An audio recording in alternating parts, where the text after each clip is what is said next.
My son lay in a hospital bed with his legs suspended in a sling and his neck wrapped in a thick brace while I stood there ready to sell my own house to pay for his recovery.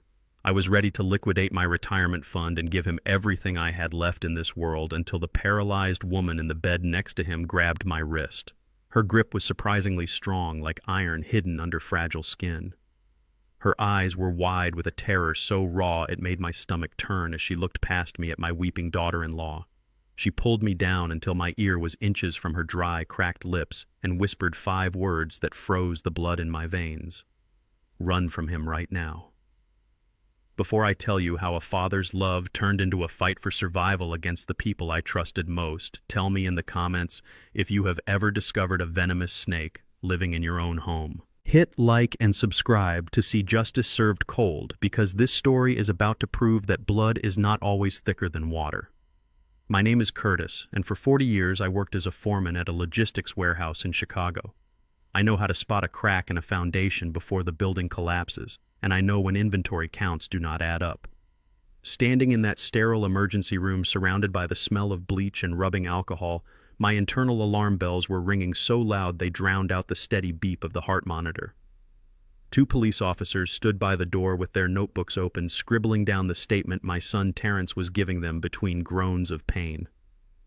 Terrence is 32 years old, but lying there in that hospital gown, he looked like a scared child. He told the officers that a stray dog had run out into the middle of the intersection and he swerved to avoid it. He said the brakes locked up and the car spun out, hitting a utility pole. The young officer nodded sympathetically and closed his notebook, but I remained silent, standing in the corner with my arms crossed over my chest. I have driven trucks for decades and I know physics. I looked at the bruises on Terrence's chest. They were diagonal, running from his left shoulder to his right hip, which meant he was wearing his seatbelt. But if he hit a pole head-on at 40 miles per hour like he claimed, the airbag burns should have been on his face and forearms. There were no burns. His face was clean aside from a small cut on his lip that looked more like he had bitten it than an impact wound. I stepped forward and cleared my throat. "Officer," I asked, "was the airbag deployed when you arrived at the scene?"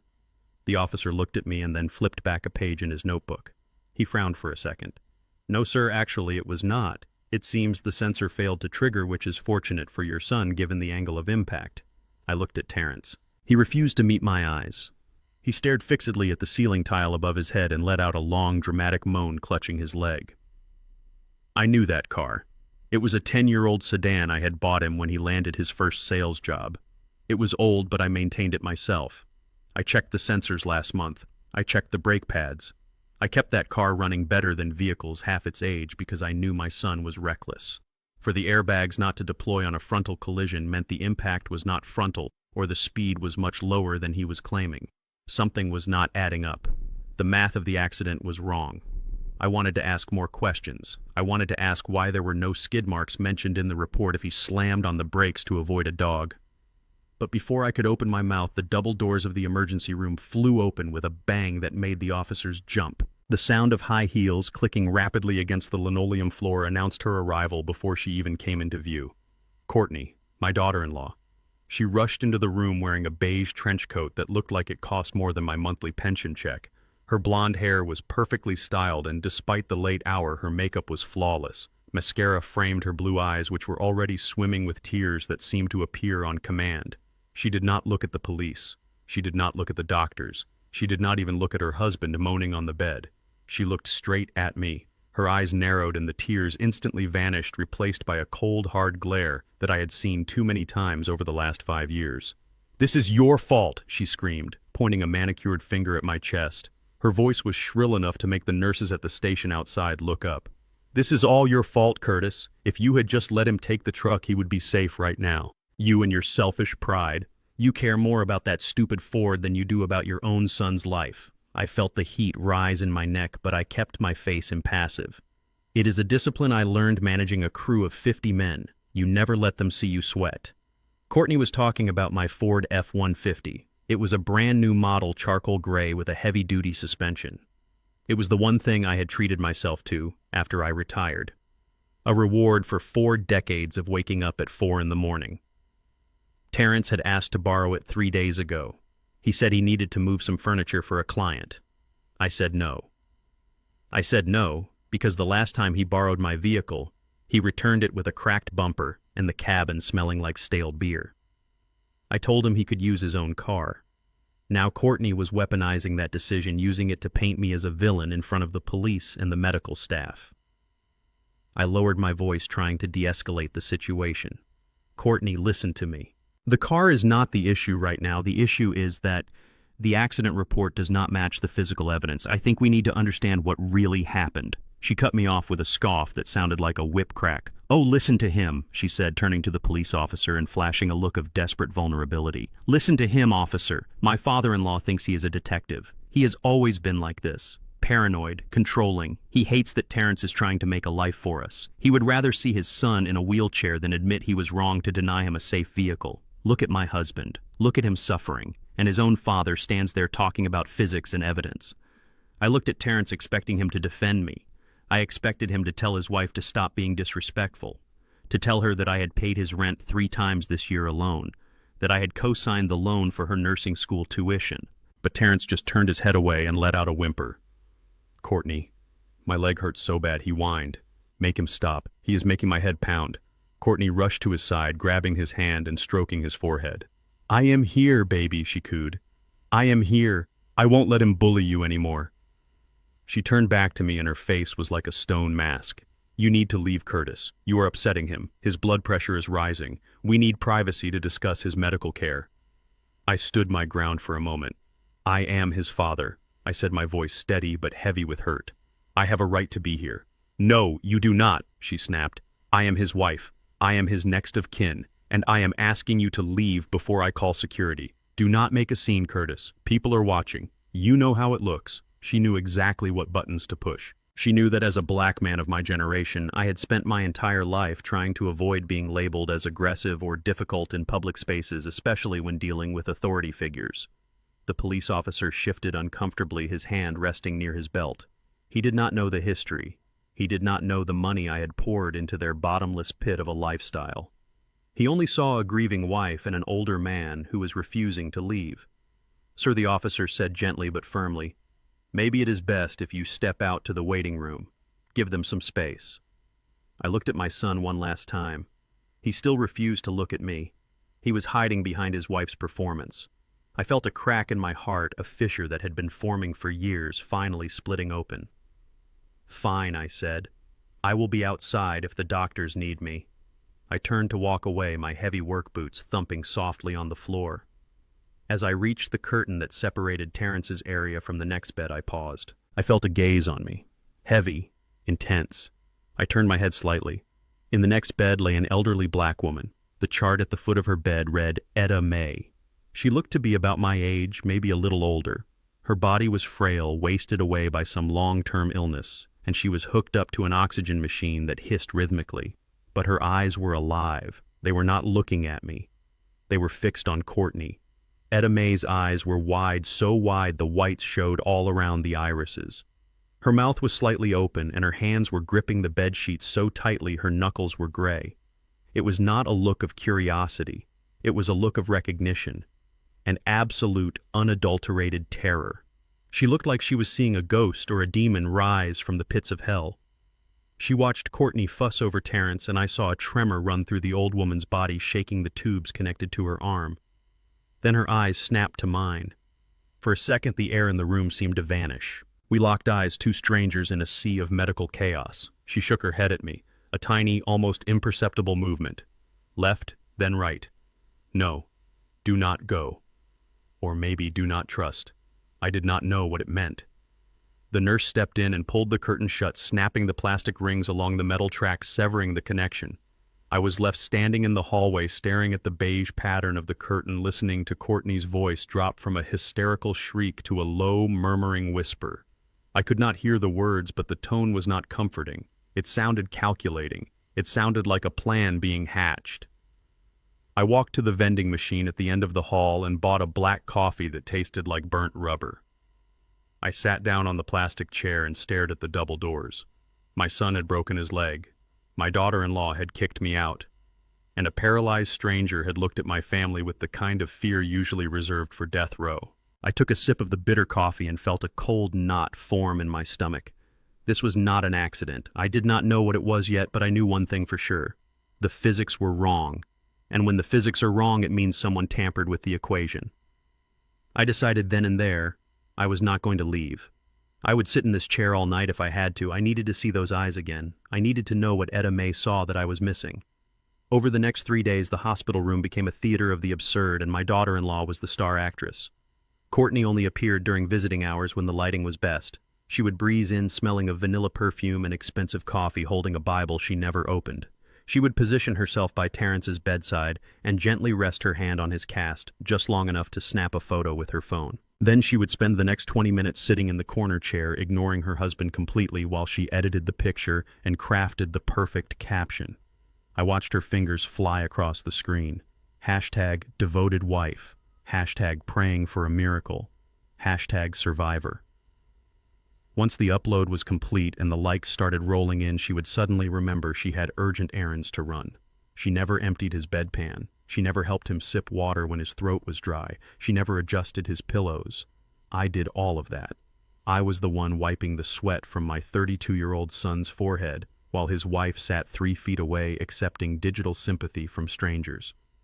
It was during these long hours of silence that I began to notice the woman in the next bed. Etta May had no visitors, no flowers, no cards, just the rhythmic hissing of her oxygen tank and the sterile white walls. The hospital staff did the bare minimum for her. They changed her IV and checked her vitals, but they did not speak to her. They treated her like a piece of furniture that just happened to be breathing. On the second day, I brought in a thermos of homemade corn chowder because the hospital cafeteria food tasted like wet cardboard. I poured a bowl for myself, and then I looked at Etta. She was staring at the steam rising from my cup. Her eyes were hungry, not just for food, but for acknowledgement. I poured a second cup and walked over to her side of the curtain. I asked her if she was allowed to eat solids. She blinked once for yes. I spent the next hour slowly feeding her spoon by spoon. She could not speak much due to the tube in her nose, but her eyes followed me everywhere. There was a desperate intelligence in them. When Courtney was in the room, Etta would close her eyes and feign sleep, but I noticed her breathing would change. It became shallow and rapid. She was terrified of my daughter-in-law. At the time, I thought maybe she was just intimidated by Courtney's loud voice and aggressive perfume. I did not realize she was playing dead to survive. On the afternoon of the third day, Terrence was finally lucid enough to have a conversation. The morphine drip had been lowered, and the reality of his situation was setting in. I was sitting by the window reading an old newspaper when he called my name. His voice was raspy. "Dad," he said. "Look at me." I put down the paper and walked over. "I am looking at you, son. You are alive. That is what matters." He shook his head, wincing as the movement pulled at his neck brace. "No. Dad, look at my face. I have a scar on my lip. My nose is crooked. I look like a monster." "You look like a man who survived a car crash," I said flatly. "Scars heal, Terrence." He licked his dry lips, and I saw the old familiar glint in his eyes, the glint that always appeared right before he asked for money. "The doctor said I need reconstructive surgery," he said. "Not just for the nose. For the leg, too. If I want to walk without a limp, I need the best orthopedic surgeon in the state, Dr. Hansen. He is private practice only. He does not take basic insurance." I felt the heavy stone of disappointment settle in my gut. Here we go. He was not worried about being alive. He was worried about his vanity and his comfort. "And who says you have basic insurance?" I asked. "You have the premium policy from your sales job. I saw the paperwork when you started." Terrence looked away. He picked at a loose thread on his blanket. "That policy lapsed, Dad. I missed a few payments. Things have been tight. The commission checks were late." I knew he was lying. I knew because I still had friends at the logistics company where he worked. I knew his checks were on time. I stood up and walked to the foot of the bed, gripping the plastic rail until my knuckles turned white. "Do not lie to me, Terrence. Not here. Not while you are lying in a hospital bed I am paying for. You did not miss the payments because things were tight. You missed them because you cashed out your paycheck at the Riverboat Casino 3 months in a row." His head snapped back toward me, his eyes wide with shock. "How did you know that?" "I know everything, Terrence," I said, my voice low and dangerous.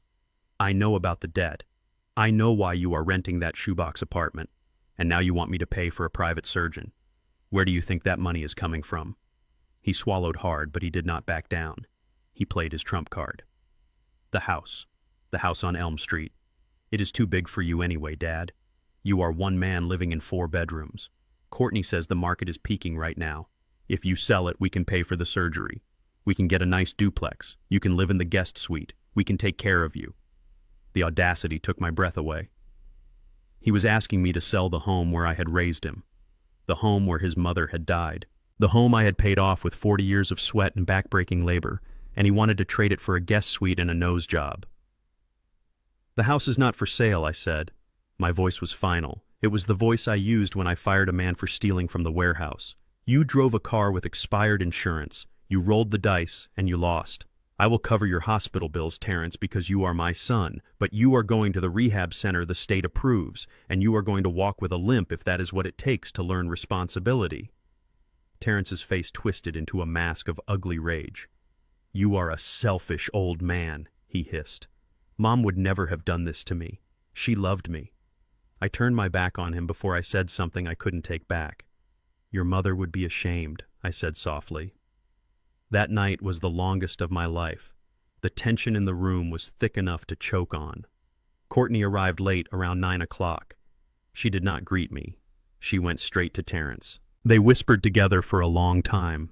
I pretended to be asleep in the uncomfortable vinyl chair, my hat pulled down over my eyes. But I was listening. I could not hear every word, but I heard enough to make my skin crawl. I heard the words power of attorney. I heard the words mental competency. And I heard Courtney say quite clearly, Plan B. Plan B. What was Plan B? Around midnight, I got up to use the restroom. My joints were stiff and my heart was heavy. When I came back, the room was dark, lit only by the green glow of the heart monitors. Courtney had left. Terrence was snoring heavily under the influence of a sleeping pill. I walked past Etta Mae's bed to get to my chair. Suddenly, a hand shot out from the darkness. It happened so fast I almost shouted. Etta Mae's hand clamped onto my wrist with a strength that defied her frail appearance. Her nails dug into my skin, scratching me. I looked down. Her eyes were wide open, staring at me with that same intensity I had seen the first night. But this time, there was no fear. There was only urgency. She pulled on my arm, dragging me down. I hesitated.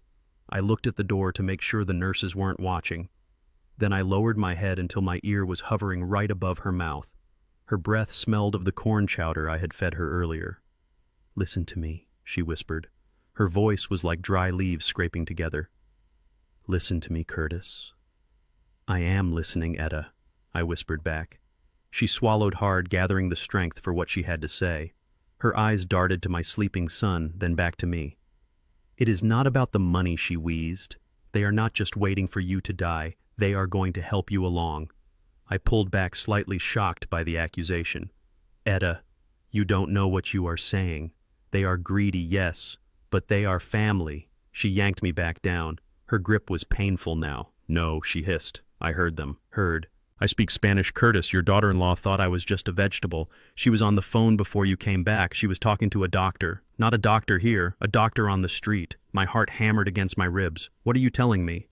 She looked deep into my soul. That boy didn't crash because of a dog. He crashed because he was scared. He was trying to back out of something, but she wouldn't let him. And now you are the problem. She released my wrist and her hand fell back onto the sheets, trembling. Run, she whispered one last time. Run from him now. It wasn't an accident. It was a rehearsal. I stood up slowly, my legs feeling like jelly. I looked at the red marks her fingernails had left on my wrist. I looked at my son sleeping peacefully with a smile on his face. A rehearsal. The word echoed in the silent room. A rehearsal for what? I felt a cold chill settle over me that had nothing to do with the hospital air conditioning. I sat down in my chair and watched the rise and fall of my son's chest. I did not sleep that night. I sat there and I waited for the sun to rise, wondering if I was sharing a room with my own assassin. The silence of my home, which I had cultivated like a rare garden for 40 years, was shattered the moment Courtney walked through the door. She did not knock. She did not wait to be invited. She simply unlocked the front door with the spare key I had foolishly given Terrence years ago and kicked it open. Behind her, 2 burly movers were hauling a rented hospital bed that looked like a mechanical spider. It was barely 10 in the morning, but my living room was instantly transformed from a sanctuary of peace into a chaotic command center for my son's recovery. I stood in the hallway holding my coffee mug, watching as they shoved my favorite leather armchair against the wall to make room for the bed. That armchair was where I sat every morning to read the paper. It was molded to the shape of my back. Now it was just an obstacle in Courtney's path. She was barking orders like a general on a battlefield, pointing at corners of the room and snapping her fingers. "Put the IV stand there," she shouted, "and move that rug. It is a tripping hazard. If Terrence trips, I will sue this moving company into bankruptcy." She turned to me and her eyes swept over my home with a look of undisguised disdain. "Curtis, do not just stand there," she said. "Go clear out the guest bathroom. We need space for his medical supplies. And open a window. It smells like old man in here." I wanted to tell her that the house smelled of lemon polish and cedar wood the same way it had since my wife passed away. I wanted to tell her that she had no right to rearrange my furniture. But then I looked at Terrence. He was being carried in on a stretcher, his leg elevated, his face twisted in a mask of agony. He let out a low moan when the movers set him down on the rented bed. "Dad," he gasped. "Please, just do what she says. I can't take the pain." So I swallowed my pride. I put down my coffee mug and went to the bathroom, clearing off the shelf where I kept my shaving kit. I told myself it was temporary. I told myself they were here because their apartment had plumbing issues, as Courtney claimed. I did not know yet that they had been evicted 3 days ago. I did not know that my home was not a refuge for them, but a target. I moved through my house like a ghost obeying orders in the kingdom I had built with my own hands. By noon, the living room was unrecognizable. There were boxes of gauze bottles of saline and monitors that beeped incessantly. Courtney had set up a small desk in the corner for herself where she sat with her laptop, supposedly managing his care but mostly shopping online. My house did not feel like mine anymore. It felt like a staging ground for an occupation. The real blow came 2 hours later. I was in the kitchen making soup when I heard a crash from the living room, followed by the sound of things being tossed into a garbage bag. It was a heavy thudding sound, distinct and rhythmic. I wiped my hands on a towel and walked out. What I saw stopped my heart in my chest. Courtney was standing by the built-in oak shelves next to the fireplace. These shelves held my most prized possession, my vinyl collection. 300 records collected over 5 decades. First pressings of Miles Davis, rare recordings of John Coltrane, and most importantly, the albums my wife and I had danced to on our wedding night. Courtney was pulling them off the shelf by the handful and dropping them into a black, heavy-duty trash bag. "Stop," I shouted. My voice was loud enough to make Terrence jump on his bed. "What are you doing?" Courtney did not even flinch. She just looked at me with that bored, irritated expression she reserved for service workers and me. "We need this shelf for the television," she said calmly, dropping a pristine copy of Kind of Blue into the bag. "Terrence needs entertainment while he recovers. He can't stare at the wall all day, and these dusty old things are just taking up space. They are a fire hazard, Curtis. Look at the dust." I rushed forward and grabbed her wrist. The plastic bag crinkled loudly. "These are not dusty old things," I said, my voice trembling with a mixture of rage and grief. "That record you just dropped. My wife gave me that for our 10th anniversary. You take them out of that bag. Now." Courtney yanked her arm away. She looked at Terrence. "Baby, tell him. Tell him the dust is bad for your allergies." Terrence looked at me. His eyes were groggy, but there was no sympathy in them. "Dad, honestly," he said, "who listens to that stuff anymore? It is just clutter. Courtney is trying to keep the environment sterile. Just let her put them in the garage or something." It was not the garage she was aiming for. I saw the way she looked at them. She saw trash. She saw garbage. She saw a barrier between her and the space she wanted to control. I realized then that this was not about space. It was about erasure. She was erasing me from my own home. She was removing the symbols of my history to make room for her future. I knelt down and pulled the bag from her hands. I did not scream. I did not hit her. I simply picked up the bag and walked it to my bedroom. I placed the records gently on my bed, smoothing out the covers. My hands were shaking. I locked my bedroom door and put the key in my pocket. When I came back out, Courtney was already mounting a flat-screen TV on the empty shelf, drilling holes into the oak wood I had polished every Sunday for 20 years. The sound of the drill screaming into the wood felt like it was boring into my own skull. I went back to the kitchen and stared at the soup boiling on the stove. The steam rose up, hot and blinding. I realized Edame was right. This was an invasion, and the casualties were already piling up. Later that evening, the house finally fell quiet. Courtney had gone out to pick up dinner, claiming she needed a break from the stress of caretaking. I was left alone with Terrence. He had been moaning for the last hour, complaining that his pain was at a 10 out of 10. He begged me for water. He begged me to fluff his pillows. He demanded I turn the air conditioning down, then up, then down again. I was exhausted. My legs ached from running up and down the stairs. "Dad," he called out, his voice weak and strained. "The pain, it is coming back. I need my meds. The doctor said every 4 hours. Please." I looked at the clock. It had only been 3 hours, but seeing my son in agony broke through my suspicion. I went to the kitchen and retrieved the orange pill bottle. I poured a glass of water. I walked back toward the living room, my footsteps silent on the carpet. I intended to go straight to him, but I stopped just outside the doorframe when I saw movement. Terrence was sitting up.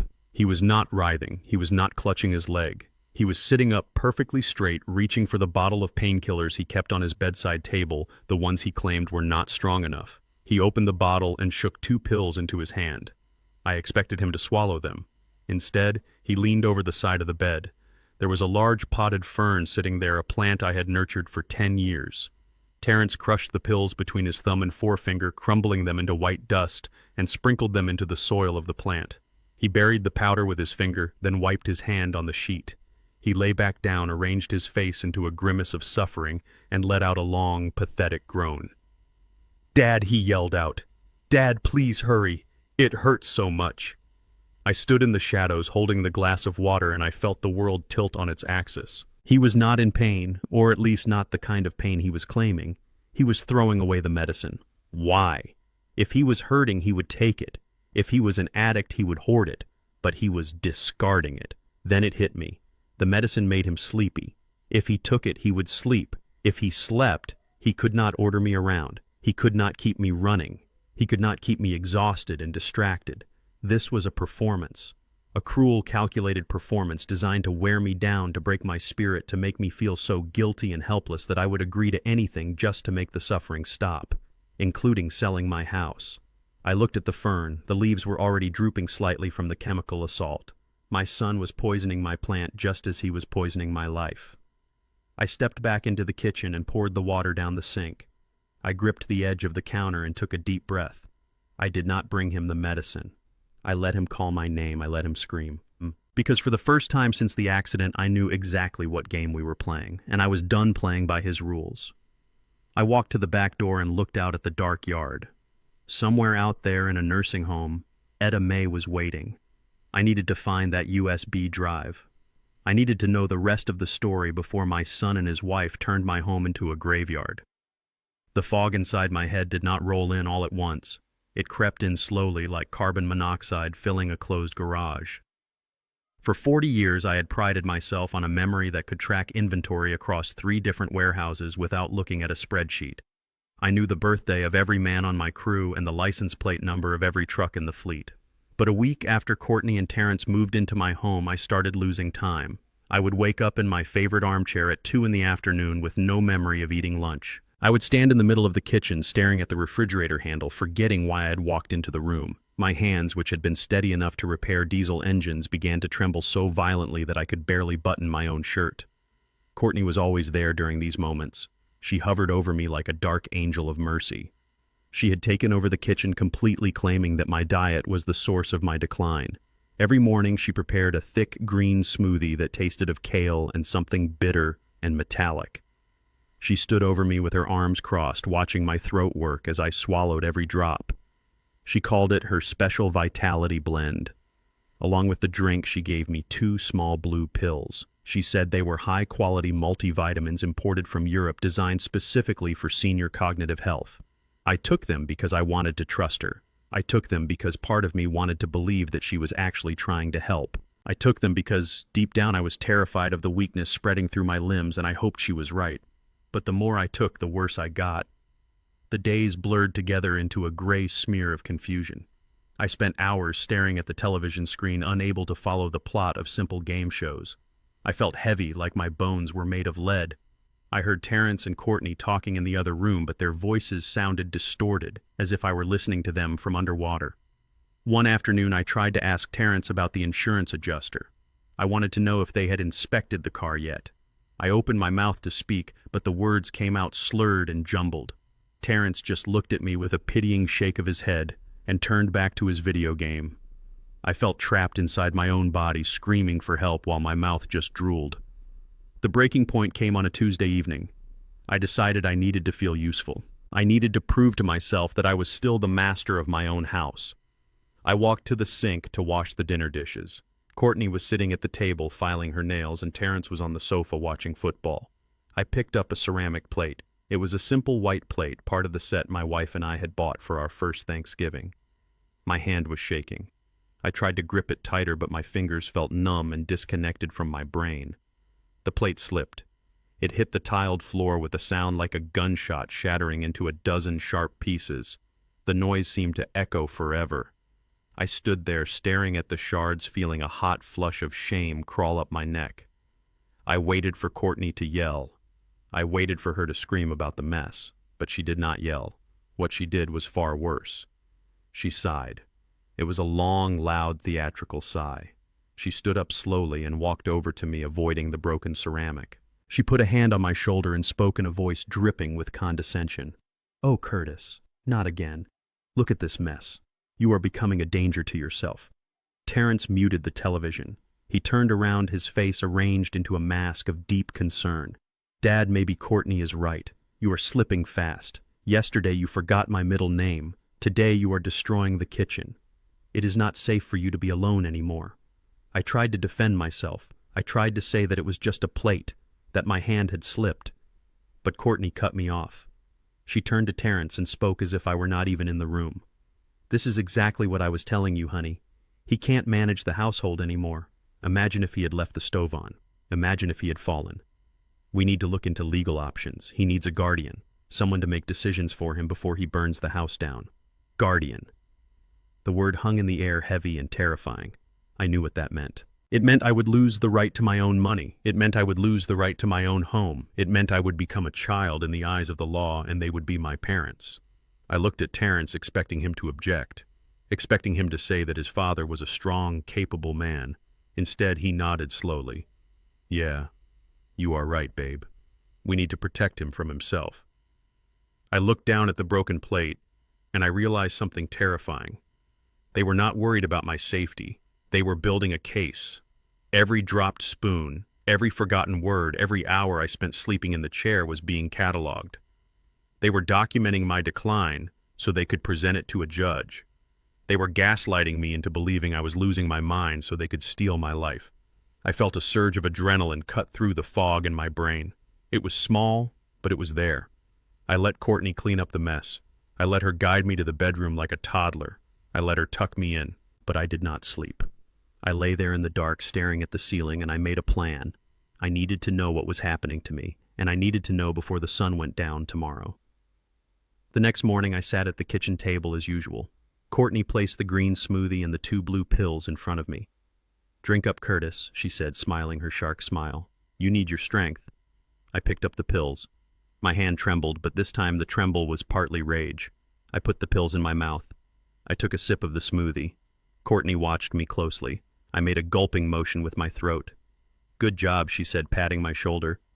"I will be in the garage with Terrence, helping him with his exercises. You just rest here." As soon as the door to the garage clicked shut, I spit the pills into my napkin. They were already starting to dissolve, leaving a bitter chemical taste on my tongue that made me want to gag. I wrapped the napkin tight and shoved it into my pocket. I grabbed my coat and my cane. I did not go out the front door where the neighbors might see me. I went out the back, slipping through the garden gate I had built years ago. The walk to the pharmacy was only 4 blocks, but it felt like a marathon. My legs were heavy and my balance was off. I had to stop twice to catch my breath, leaning against fences and trying to stop the world from spinning. But I kept moving. I was driven by the memory of Etta Mae's voice whispering, "Run."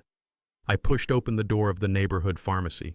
Mr. Henderson, the pharmacist, had known me for 20 years.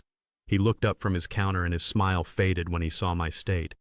"Curtis," he said, coming around the counter. "You look terrible, man. Do you need an ambulance?"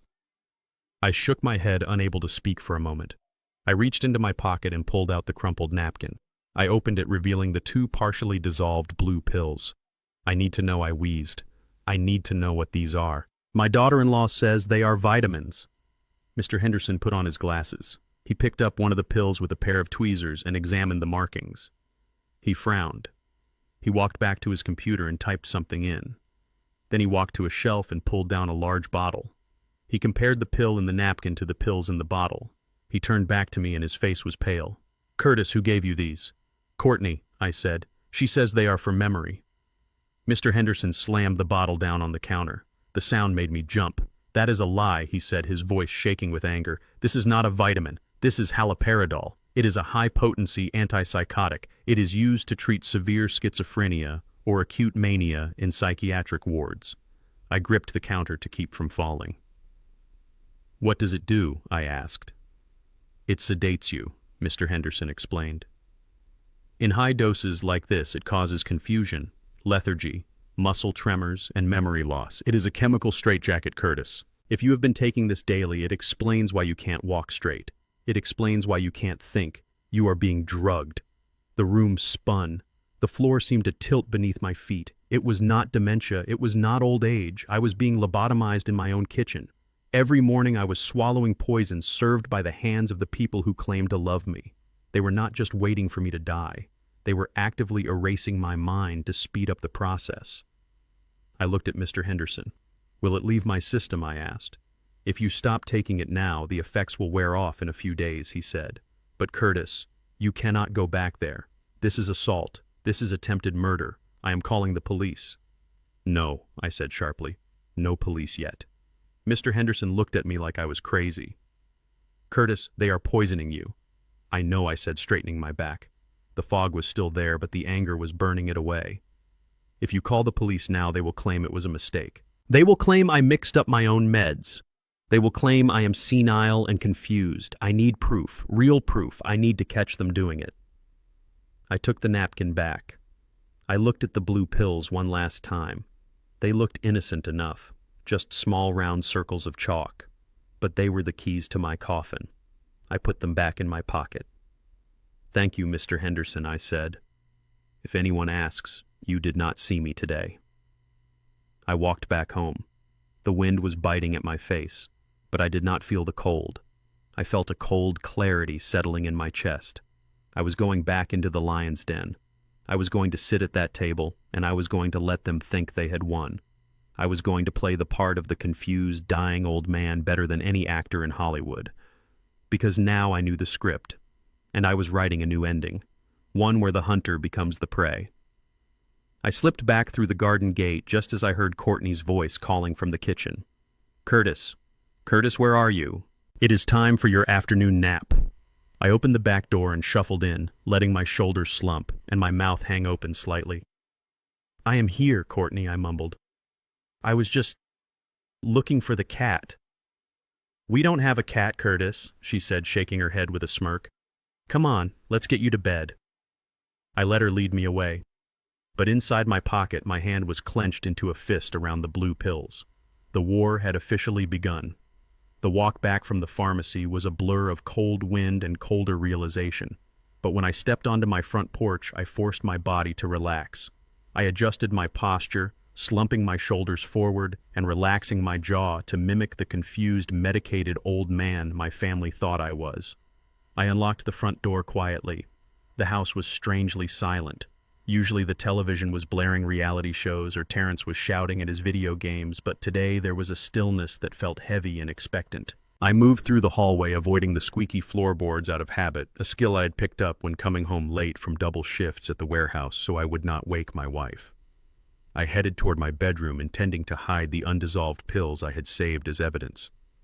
The door to my master bedroom was supposed to be closed. I always closed it. It was the one rule I had enforced since they moved in. This room was my sanctuary, the last place in the house that still smelled like my wife's lavender potpourri and not Courtney's overpowering vanilla perfume. But as I rounded the corner, I saw the door standing ajar by a few inches. A sliver of light from the hallway cut across the carpet. I pushed the door open. The sight that greeted me made the blood hammer in my ears. Courtney was not in the kitchen making lunch. She was on her knees inside my walk-in closet. She was hunched over the small fireproof safe I kept bolted to the floor in the back corner. The digital keypad was beeping softly. Beep, beep, Beep, click. The sound of the locking mechanism disengaging was like a gunshot in the quiet room. She pulled the heavy steel door open. I stood frozen in the doorway watching her. She did not look like a thief in a movie. She did not look nervous. She looked entitled. She hummed a little tune as she reached her hand into the dark metal box that contained 40 years of my life's work. "Courtney," I said. My voice was rough, but I kept the volume low. She did not jump. She did not scream. She simply turned her head over her shoulder and looked at me with an expression of mild annoyance, as if I were a child who had interrupted her while she was working. "Oh, there you are, Curtis," she said, standing up and brushing dust off her knees. "You really should not sneak up on people. It is bad for your heart." I walked into the closet. The space felt suddenly small and suffocating. "What are you doing in my safe, Courtney? Who gave you the combination?" She laughed, a short, dismissive sound. "Curtis, do not be dramatic. Terrence gave it to me, obviously. We were looking for his insurance paperwork. You know how you get. You hide things in odd places and then you forget where you put them. We looked everywhere else and I figured you probably locked them up in here thinking they were gold bars. You are so paranoid lately." Her lies were smooth, polished stones. She was gaslighting me right to my face, standing over my open safe. She made it sound like I was the problem, like my desire for privacy was a symptom of my decline. I looked at the safe. The door was wide open. "Get out," I said. Courtney rolled her eyes. She stepped past me, patting my arm as she went. "Relax, Curtis. I didn't find the papers anyway. You probably used them as coasters. I am going to make lunch. Try to wash your hands this time, okay?" She walked out of the bedroom, leaving the door open behind her. She did not run. She did not apologize. She acted like she owned the closet, the safe, and the man standing in front of it. I listened to her footsteps fade down the hallway, followed by the sound of the television being turned on. She was fearless because she thought I was powerless. She thought the drugs had turned my brain into mush and that I would forget this encounter in an hour. I fell to my knees in front of the safe. My hands were shaking, not from the drugs this time, but from a rage so pure and hot it felt like it could melt the steel box. I reached inside. The stack of cash I kept for emergencies, about $3,000 in hundreds, was still there. That was the first thing that chilled me. A common thief would have taken the money. A desperate person would have taken the money. But Courtney had left it. This confirmed what Etta May had warned me about. This was not a robbery. It was a takeover. They did not want a few $1,000s. They wanted everything. I pulled out the blue accordion folder where I kept my legal documents. It felt lighter than usual. I unfastened the elastic band and spread the papers out on the floor. My birth certificate was there. My marriage license was there. The title to my truck was there. But the deed to the house was gone. My heart skipped a beat. I dug deeper, frantically shuffling through the papers. I was looking for the thick, cream-colored envelope that held my estate planning documents. I found it, but it was empty. The medical power of attorney document was missing. The durable power of attorney document was missing. I sat back on my heels, staring at the empty envelope. The air left my lungs. They had taken the deed to the house, and they had taken the legal authority to make decisions for me if I became incapacitated. Suddenly, the pieces of the puzzle slammed together. The drugs, the gaslighting about my memory, the fake concern. They were not just trying to sell the house. They were setting the stage to declare me mentally incompetent. With the power of attorney in their hands and a medical history of confusion and memory loss induced by the pills, they could legally sign the house over to themselves.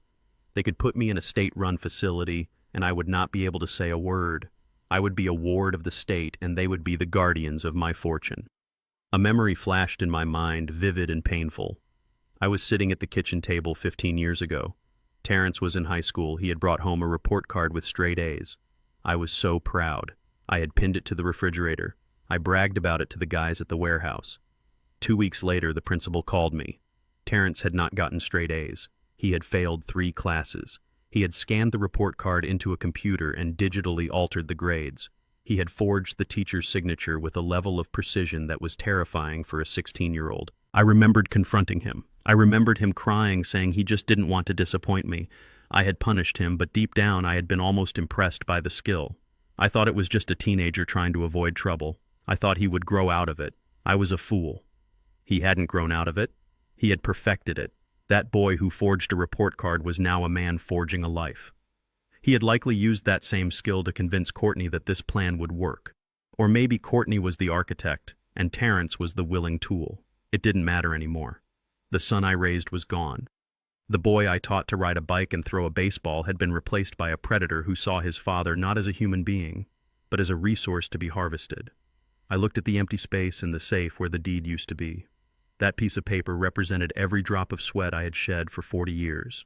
It represented the weekends I missed with my wife because I was working overtime. It represented the security I had promised her on her deathbed. I promised I would keep this house. I promised I would never let our legacy be squandered. I gathered the remaining papers and put them back in the safe. I locked it and spun the dial. Then I did something I had never done before. I took the key to the bedroom door from the hook inside the closet. I walked to the bedroom door and shut it. I turned the lock. Then I took a heavy wooden chair from my vanity and wedged it under the doorknob. It was a primitive barricade. It would not stop a battering ram, but it would stop a silent intruder. I sat on the edge of my bed. The house was quiet again, but the silence was different now. It was the silence of a trench before the whistle blows. I was behind enemy lines. My kitchen was compromised. My medicine cabinet was a weapon. My safe was breached. The people in the living room watching television were not my family. They were hostiles. I pulled the phone from my pocket.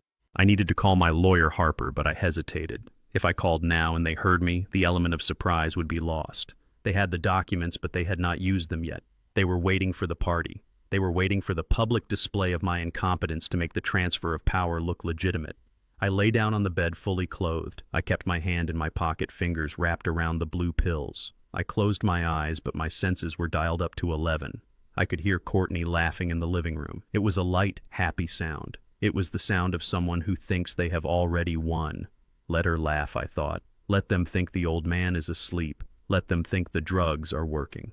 Because when I wake up, I am not going to be Curtis the father. I am going to be Curtis the foreman. And on my shift, nobody steals from the warehouse. I stared at the ceiling fan spinning slowly above me. Tick, tick, tick. Time was running out, but for the first time in weeks, I knew exactly what time it was. It was time to go to war. I waited until the sound of Courtney's car faded down the street before I made my move.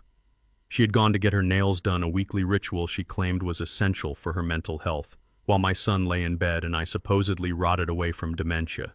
I grabbed my coat and my cane, moving with a speed that would have shocked them both. My destination was not the pharmacy this time. It was the hospital. I needed to find Etta May. I needed to know why a woman I had met for 3 days was the only person in the world who saw the knife held at my throat. The hospital was a fortress of bureaucracy. The front desk was manned by a young woman with tired eyes and a headset who looked at me like I was just another confused senior citizen looking for the cafeteria. I asked for Etta May. She typed on her keyboard for a moment and then shook her head. "I am sorry, sir," she said without looking up. "That patient was discharged 2 days ago. We cannot give out personal information regarding patient transfers. It is against HIPAA regulations." I gripped the counter. I knew the rules. I knew she was just doing her job. But I did not have time for rules. I summoned every ounce of charm I had, left the charm of a man who had negotiated contracts with union leaders and calmed down angry truck drivers for 40 years. I leaned in and lowered my voice, making my hand tremble just enough to sell the performance. "Miss," I said, my voice cracking slightly, "I know the rules. I respect them. But Etta left her Bible. It has a picture of her late husband in it. She was crying for it before she left. I just want to mail it to her. I don't need to see her. I just need an address to send God's word to a dying woman." I held up a small black Bible I had taken from my own nightstand. The receptionist looked at the book and then at my distressed face. Her professional mask slipped. She looked around to see if her supervisor was watching. She sighed and scribbled something on a sticky note. She slid it across the counter face down. "Send it fast," she whispered. "That place she went to. They are not known for handling mail well." I took the note. It read, Shady Grove Care Center. The name sounded peaceful. The reality, as I would soon discover, was a nightmare. I walked out of the hospital feeling the weight of the address in my pocket. I had lied to get it, but for the first time in my life, the lie did not taste bitter. It tasted like necessary ammunition. I drove my truck to the address. It was on the south side of the city in a neighborhood where the streetlights were broken and the sidewalks were cracked. Shady Grove was a squat brick building with barred windows and a lawn that had turned to brown dust. The smell hit me the moment I walked through the automatic doors. It was the smell of urine masked by industrial-strength pine cleaner and the stale odor of boiled cabbage. This was not a care center. It was a warehouse for human beings who had been discarded by society. I found Etta in room 304. She was lying in a bed with gray sheets staring at a water stain on the ceiling. The room was hot and stuffy, and the only sound was the buzzing of a fly against the window pane. When I stepped into her line of sight, her eyes widened. She tried to sit up, but her body was too weak. "Curtis," she rasped. "You came." I pulled a metal chair next to her bed. It scraped loudly against the linoleum floor. "I am here, Etta," I said, taking her cold hand. "I am not crazy. I found the pills. I know what she is doing, but I need to know why she is doing it. You said she was your nurse. Tell me everything." Etta took a shallow breath. Her voice was weak, but her mind was sharp as a razor. 2 years ago, I lived in a brick bungalow on 87th Street, she began. My husband built it. I had a garden, I had a pension, but then I had a stroke. I needed help. The agency sent Courtney. She paused, swallowing hard as if the name itself was a poison. She was an Angel Curtis. That is how she gets you. She was so sweet. She cooked for me. She brushed my hair. She called me Mama. She told me her husband was struggling, that they were trying to have a baby but couldn't afford a bigger place. She made me feel sorry for her. She made me feel like I was the only one who could help her. I listened, my stomach churning. It was the same script, the same performance she was using on me. One day she brought papers. Etta continued. She said they were for the insurance company to approve a new wheelchair. She said it was routine. My eyes were bad, Curtis. I trusted her. I signed where she pointed. Etta's grip on my hand tightened. It wasn't for a wheelchair. It was a quitclaim deed. I signed over my house for $1. $1 Curtis. And the other paper was a power of attorney. 2 weeks later, she put me in here. She sold my house. She sold my furniture. She even sold my wedding ring. And when I tried to scream, when I tried to tell the doctors, she told them I had vascular dementia. She told them I was paranoid.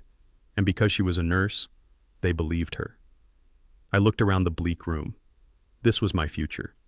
This was exactly where I would be in a month if I did not stop them. I would be lying in a bed smelling of pine cleaner, staring at a water stain while Courtney and Terrence drank champagne in my living room. "But how do you know about the accident?" I asked.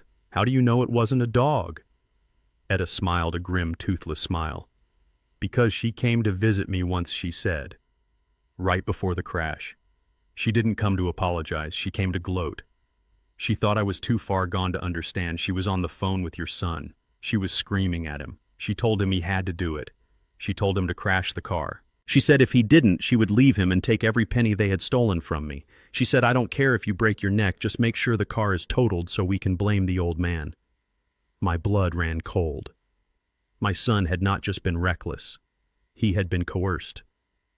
He was a coward, yes, but he was a coward being driven by a psychopath. Etta reached under her pillow.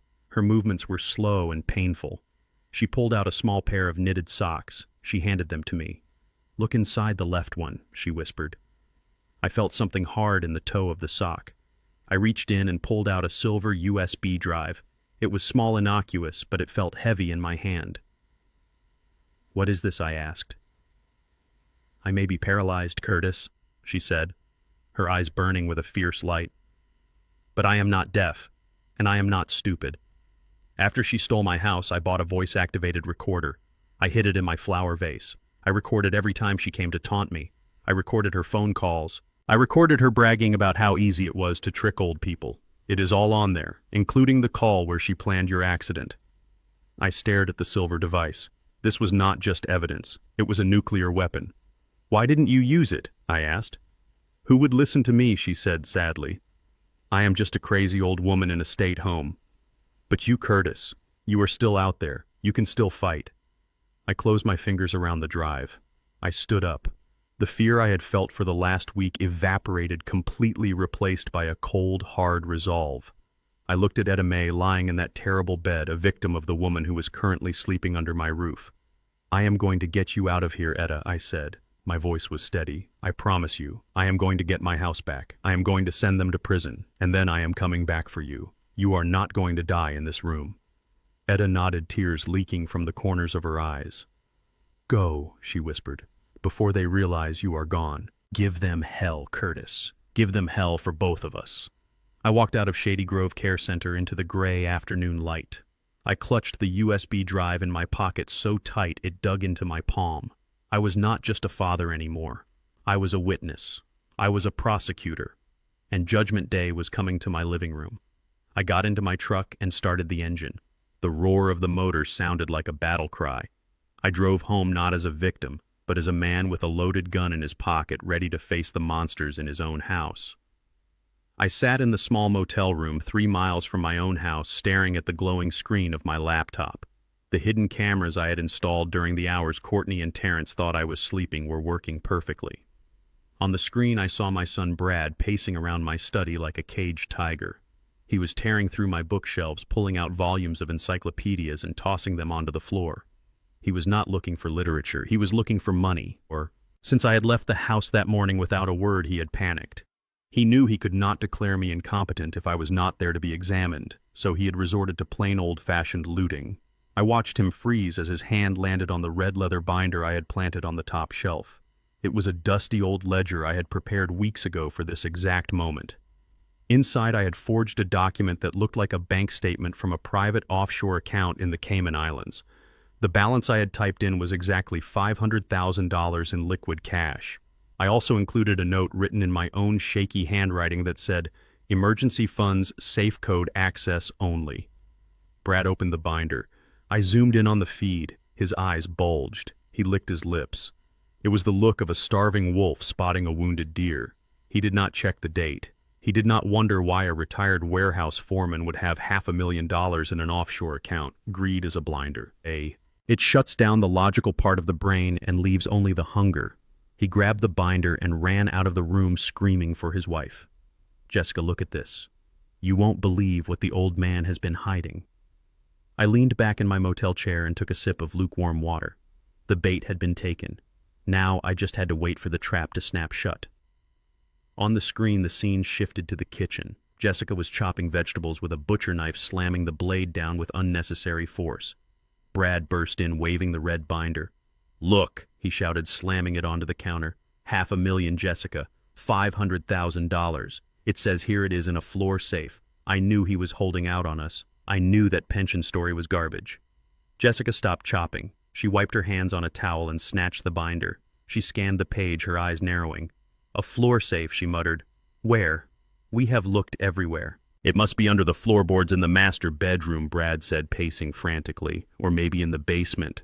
But that is not the problem. The note says access code only.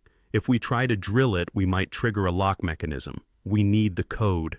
Jessica threw the binder down, her face twisted into a cold calculation. "So we can't kick him out," she said. "If we kick him out, he takes the code with him. If we declare him incompetent, the state might seize the assets to pay for his care. We need him here." Brad nodded vigorously. "Exactly. We need him back in the house. But we can't let him roam free anymore. If he has this kind of money, he might try to run. He might try to leave it to Zola or donate it to some charity." Jessica picked up the knife again, turning it over in her hand. The light caught the sharp edge. "Okay," she said softly. "We bring him back. We play nice. We tell him we were wrong. We tell him we want to start over. And once he is through that door, we change the locks. We move him into the basement room. We tell the neighbors he is too sick to have visitors, and we keep him there until he gives us that code." I watched them plot my imprisonment. They were discussing kidnapping their own father as if they were discussing what to order for dinner. There was no hesitation, no moral struggle, just the cold, hard math of greed. Jessica suggested upping my dosage of the blue pills to make me more compliant. Brad suggested threatening to cut off my access to Zola, my granddaughter, if I did not cooperate. They did not know that Zola was safe at her mother's house in Ohio. They did not know that I had already transferred my real savings into a trust fund for her education that neither of them could touch. They were plotting against a ghost. Then Brad pulled out his phone. "It is time," he said. "I am going to call him." I am going to give him the performance of a lifetime. My own phone on the motel nightstand began to ring. The screen flashed my son's name. I let it ring 3 times, 4 times. I needed him to sweat. I needed him to think I might not answer. On the 5th ring, I picked up. I did not speak. I let my breathing sound heavy and ragged into the receiver. Dad, Brad's voice cracked. It was a masterpiece of fake emotion. Dad, where are you? We have been so worried. I came home and you were gone. Please tell me you are safe. I cleared my throat, making my voice tremble. I am safe, Brad. I just needed some air. I felt confused. Oh, Dad, I am so sorry. Brad sobbed. I saw him on the camera squeezing his eyes shut to force out tears. We have been pushing you too hard. Jessica and we had a long talk. We realized we have been terrible. The stress of the accident, the money. It turned us into people we are not. We love you, Dad. We want you to come home. I stayed silent, letting the silence stretch until it was uncomfortable. Dad, are you there? Brad asked, his voice rising in panic. Please come home. Zola is here. She keeps asking for her papa. She is crying, Dad. She wants to show you her drawing. He was using my granddaughter as bait. He was dangling the one person I loved more than life itself to lure me into a cage. The rage flared in my chest, hot and white, but I pushed it down. I needed to be the senile old man one last time. Zola is there, I asked, my voice filled with fake hope. My sweet Zola. Yes, she is right here, Brad lied smoothly. She is waiting for you. We are making your favorite pot roast. Please, Dad, let us make it right. Come home. I let out a long, shuddering sigh. Okay, son. Okay. I will come home. I wanted to see the lake one last time. I thought maybe I wouldn't come back. Don't say that, Brad cried. Don't you ever say that. You are the head of this family. We need you. Come home now. I will leave the front door unlocked. I hung up the phone.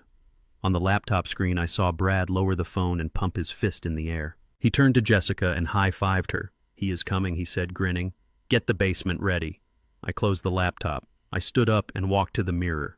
The man looking back at me was not the confused victim they thought was coming home to be slaughtered. He was a general marching into battle. They wanted the code to the safe. I would give them a code, all right. But it would not open a safe of gold. It would open a door to a hell they could not even imagine. I packed my bag. I checked my pocket for the USB drive from Etta May. I checked my phone to make sure the audio recorder was running. I was going back to my house. I was going back to the basement. But I was not going to be their prisoner. I was going to be their judge, their jury, and their executioner. And the sentence was going to be total destruction. I put on my hat, adjusted my coat, and walked out into the night. The game was over. The war had just begun. I stood on the front porch of the house I had paid for with 40 years of sweat and stared at the front door. The wreath of dried flowers my late wife had hung there 3 Christmases ago was gone, replaced by a generic welcome sign that looked like it cost $5 at a discount store. It was a small detail, but it screamed that I was no longer the master of this domain. I took a deep breath, checking the recording app on the phone in my pocket one last time before pushing the door open. The smell of roast beef hit me instantly, rich and savory, masking the rot that had taken hold of my family. Brad was there in an instant, wearing a smile that did not reach his eyes. He hugged me. His grip was too tight, too performative. I felt his hands patting my back, not in affection, but as if he were checking for a wire. Fortunately, I had taped the recorder to the inside of my calf under my sock. "Welcome home, Dad," he said, pulling back to look at me with feigned concern. "You look tired." "We were so worried. Come in. Sit down. Jessica made your favorite." I shuffled inside, letting my feet drag slightly on the hardwood floor, playing the part of the weary, confused old man. I allowed him to guide me to the dining room table. The table was set with the good china plates I had not seen since my wife's funeral. Jessica emerged from the kitchen, wiping her hands on an apron. She kissed my cheek. Her lips were cold and she smelled of wine. "I am so glad you are back, Wallace," she said. "We missed you." I sat down. Brad immediately reached for a bottle of expensive Cabernet. I recognized the label. It was a bottle I had been saving for my granddaughter's wedding day. He popped the cork without a second thought and filled my glass to the brim. "Drink up, Dad," he urged, pushing the glass toward me. "It will help you relax. You have had a long day." I looked at the dark red liquid. I knew exactly what was happening. They wanted me pliable. They wanted me drunk or drugged so I would be easier to manipulate. I picked up the glass, my hand trembling intentionally. I took a small sip, and then as Brad turned to serve the potatoes, I brought the napkin to my mouth and spit the wine into the thick fabric. I did this again and again throughout the meal. I pretended to gulp down the wine while actually emptying the glass into the napkin or the potted plant behind me when they weren't looking. "This is delicious," I mumbled, slurring my words slightly. "Thank you. I don't know why I left. I got confused." Brad exchanged a look with Jessica, a look of triumph. "See?" he whispered to her. "He is already out of it." Then he refilled my glass. "Keep drinking, Dad," he said, his voice taking on a harder edge. "We have a lot to talk about. The alcohol is good for your circulation." I watched him pour. He was not drinking. Neither was Jessica. They were sober predators watching their prey ingest what they thought was a sedative. The roast beef tasted like ash in my mouth, but I chewed and swallowed, forcing myself to smile gratefully at the people who were plotting my demise. Then the kitchen door opened and my heart stopped. Zola walked in, my 12-year-old granddaughter who was supposed to be safe in Ohio. She looked smaller than I remembered. Her hair was messy and her eyes were red and puffy. She was wearing pajamas that looked too thin for the drafty house. She did not run to me. She stood by the door looking at her father with terrified obedience. Brad set his fork down. The fake smile vanished, replaced by the stern look of a director cueing an actor. "Zola, come here," he commanded. "Tell Grandpa what we talked about."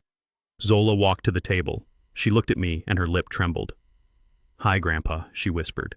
I wanted to jump up and hug her. I wanted to take her out of this house immediately. But I couldn't break character. Not yet. "Zola, honey," I said, reaching out a shaking hand. "What are you doing here?" Brad nudged her hard. "Go on, Zola. Tell him about school. Tell him about the house." Zola took a shuddering breath. She began to recite a speech that sounded like it had been written by a lawyer and drilled into her head for hours. "Grandpa, we are in trouble. Daddy says we are going to lose our house. He says I can't go to dance class anymore because we don't have money. He says..." She paused, tears spilling over her cheeks. "He says it is because you won't help us. He says you have money hidden away, but you don't care if we end up on the street." The words were like knives. They were using a child, a 12-year-old girl, to guilt me into submission. They had weaponized her innocence. Brad leaned forward, his face twisting into a mask of tragic desperation. "See, Dad, see what you are doing. I didn't want to bring her into this, but she needs to know why her life is falling apart. She needs to know that her grandpa is sitting on a pile of cash while she cries herself to sleep." I looked at Zola. I saw the fear in her eyes. She wasn't afraid of poverty. She was afraid of her father. She was afraid of saying the wrong line. "I am sorry, Zola," I mumbled, letting a tear roll down my cheek. "I didn't know. I forgot. I forget everything these days." Jessica chimed in, stroking Zola's hair with a possessiveness that made my skin crawl. "It is okay, sweetie. Grandpa is going to fix it. Aren't you, Wallace? You are going to give us the code to the safe so Zola can keep dancing." "Right." I looked at my granddaughter. I signaled her with my eyes, a tiny wink that only she would see. It was a signal we used to use when we played hide and seek. It meant, "Stay still, I am coming for you." She blinked, surprised, but she stopped crying. I slumped back in my chair, letting my head loll to the side as if the wine and exhaustion were finally taking their toll. "I am so tired," I groaned. "I just want to help. I want Zola to be happy." "Then help us," Brad hissed, leaning over the table. "Give us the code, Wallace. The code for the offshore account. We saw the ledger. We know about the 500,000. I closed my eyes, letting out a heavy sigh. The money, yes. The money in the Cayman account. It is for the family. But what Jessica snapped. I opened my eyes halfway, looking unfocused. I set it up with a contingency. A medical contingency. The banker, Mr. Silva, he was very strict. He said I can only access the full amount if I am incapacitated.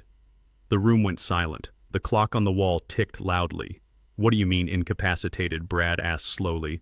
I licked my lips. I mean, sick, really sick, or mentally unfit.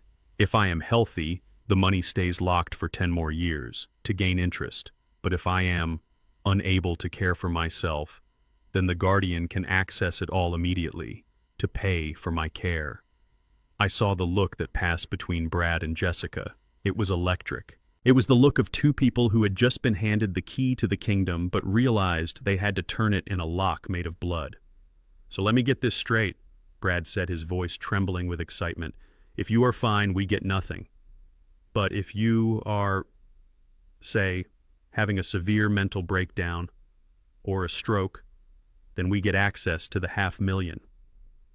"Yes," I whispered, burying my face in my hands. "That is why I didn't tell you. I didn't want to be a burden. I didn't want to be sick." Jessica stood up. She walked behind my chair and began to massage my shoulders. Her hands were strong, digging into my muscles. "Oh, Wallace," she cooed, "you are already sick. Don't you see? You are confused. You are forgetting things. You are practically incapacitated already. We just need to make it official, for your own good." Brad nodded slowly, a dark smile spreading across his face. "Yeah, for your own good, Dad. And for Zola."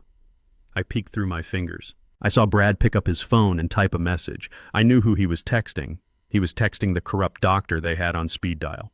He was texting the lawyer. They weren't going to wait for nature to take its course. They were going to accelerate my decline. I stood up, swaying on my feet. I need to lie down," I stammered. "I don't feel well. The wine—" "Yes," Brad said, standing up and guiding me toward the basement door, not the stairs to my bedroom, but the door to the finished basement. "Go rest, Dad. We fixed up the suite downstairs for you. It is quieter there, no stairs to fall down." I let them lead me to the basement. I let them think I was a stumbling, drunk old man walking into his own prison. But as I descended the stairs, I felt the weight of the phone on my leg, recording every word. They had just admitted they wanted me incapacitated. They had admitted they knew about the money. And they had swallowed the lie about the medical clause hook, line, and sinker. Brad closed the door at the top of the stairs. I heard the distinct click of a deadbolt sliding into place. They had locked me in. I sat down on the edge of the futon in the dim basement light. I pulled the phone from my sock and stopped the recording. I saved the file. Then I sent it to my lawyer Harper with a simple text message. They took the bait. Get the police ready. I looked up at the small basement window. I could see the wheels of Brad's car in the driveway. The dinner was over. The reconciliation was a lie. But the trap I had set was perfect. They thought they had buried me in the dark. They forgot that I was a seed. And come morning, I was going to tear their world apart from the roots up. The morning sun filtered through the small basement window, illuminating the dust motes dancing in the stagnant air of my prison. I had been awake for hours, sitting on the edge of the sofa bed, listening to the footsteps above my head. Every creak of the floorboards told a story. I heard Brad pacing back and forth in the kitchen, his heavy steps betraying his anxiety. I heard the sharp click of Jessica's heels as she moved with purpose, likely preparing the next stage of my undoing. Around 10 o'clock, the heavy deadbolt on the basement door slid back. I slumped my shoulders, instantly transforming from a vigilant warrior into a defeated old man. Brad walked down the stairs first, followed by a man I had never seen before. The stranger was short, with slicked-back hair and a suit that looked expensive but fit poorly.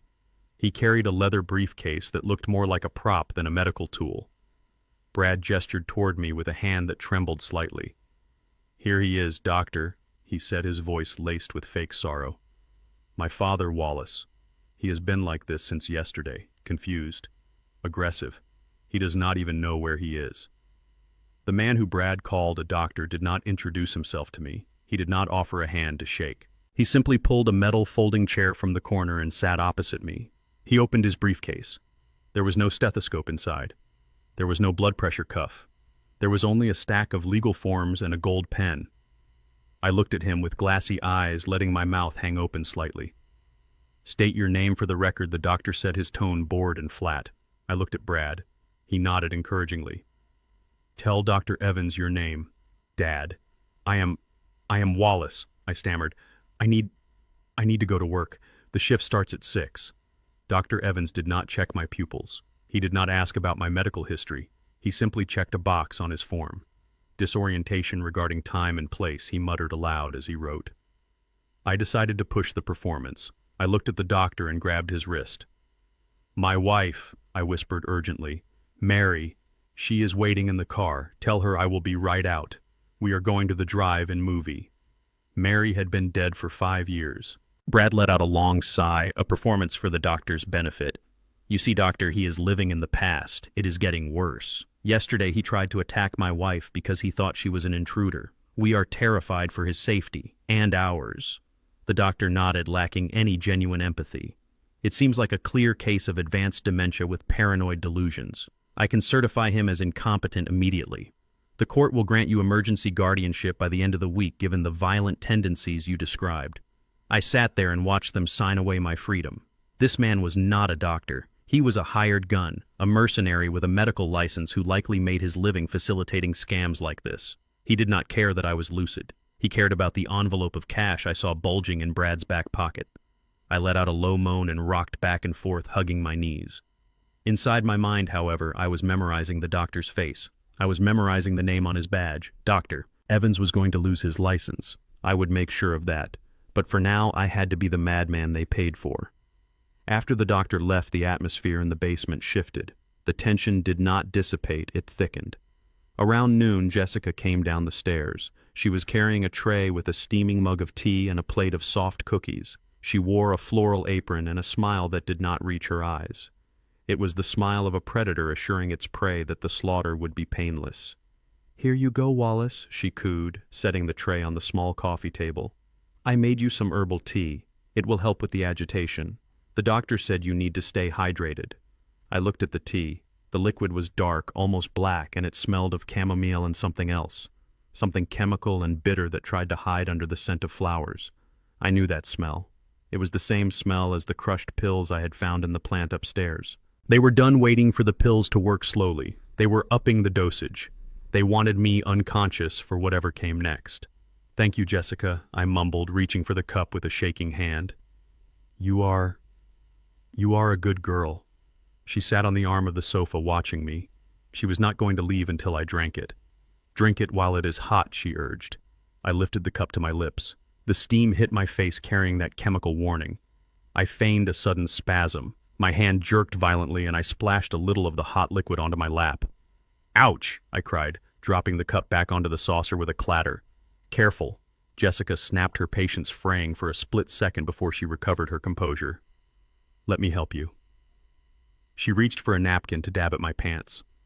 In that split second, while her head was bowed and her eyes were focused on my leg, I moved with the speed of a man half my age. I tipped the contents of the mug into the large decorative vase of fake hydrangeas that stood on the table next to me.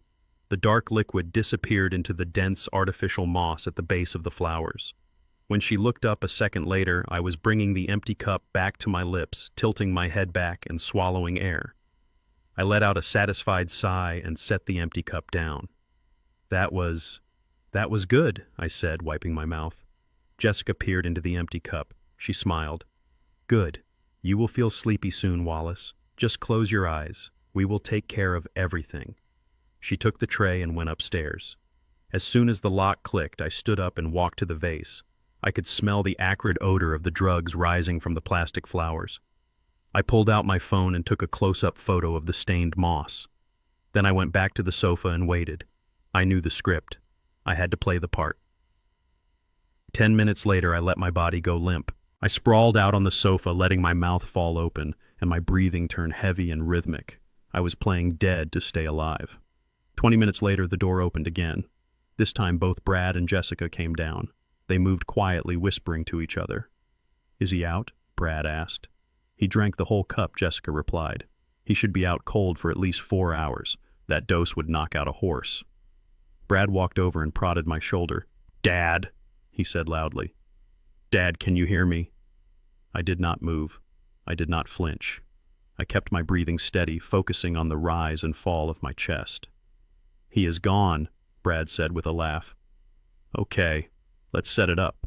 I heard the sound of a tripod being extended. I heard the beep of a video camera turning on. Then I felt something being pressed into my hand. It was cold and heavy. A kitchen knife. Brad wrapped my limp fingers around the handle. Then he stepped back. "Okay, action," he whispered. Suddenly the room exploded with noise. But I was not the one making it. Brad began to scream. "Dad, stop! Put the knife down! Dad, please don't hurt me!" I heard the sound of breaking glass. Brad had picked up a lamp and smashed it against the wall. He kicked the coffee table, overturning it. He grabbed the cushions from the sofa and threw them around the room. Jessica screamed in the background, a shrill, terrified sound. "Help! He is going to kill us. He has a knife. Call the police." I lay there, eyes closed, heart hammering against my ribs, listening to my own son and daughter-in-law stage a murder attempt. They were creating the evidence that would lock me away forever. The video would show a chaotic room, a smashed lamp, and me passing out on the sofa with a weapon in my hand. The audio would tell the story of a violent rampage. It was evil. It was perfect. Brad ran over to me and grabbed my shirt, shaking me violently. "Dad, wake up! Look what you did, you crazy old bastard!" He slapped my face. It stung, but I did not react. I remained a rag doll in his hands. "Cut," he said, suddenly dropping me back onto the cushions. His voice returned to normal instantly. "How was that?" Jessica giggled. "It was perfect. The angle was great. You couldn't see that you threw the lamp. It just looks like he knocked it over before passing out. This secures the emergency order. No judge will deny us after seeing this. Make sure you get a close-up of the knife in his hand," Brad said. I felt the camera lens hovering near my face. I held my breath. I wanted to open my eyes and scream. I wanted to drive the knife into the floor and stand up. But I knew that would end the game too soon. I needed them to feel safe. I needed them to submit this video to the court. Because the moment they did, they would be submitting evidence of their own crime. My phone taped to my calf was recording everything. It was recording the silence before the screaming. It was recording Brad's direction to cut. It was recording their laughter. "Okay, let's go," Brad said. "Leave him here. We will call 911 in an hour. We will say we locked him down here for our own safety after he attacked us." They walked up the stairs, leaving me in the wreckage of their staged violence. The basement smelled of spilled tea and betrayal. I opened my eyes.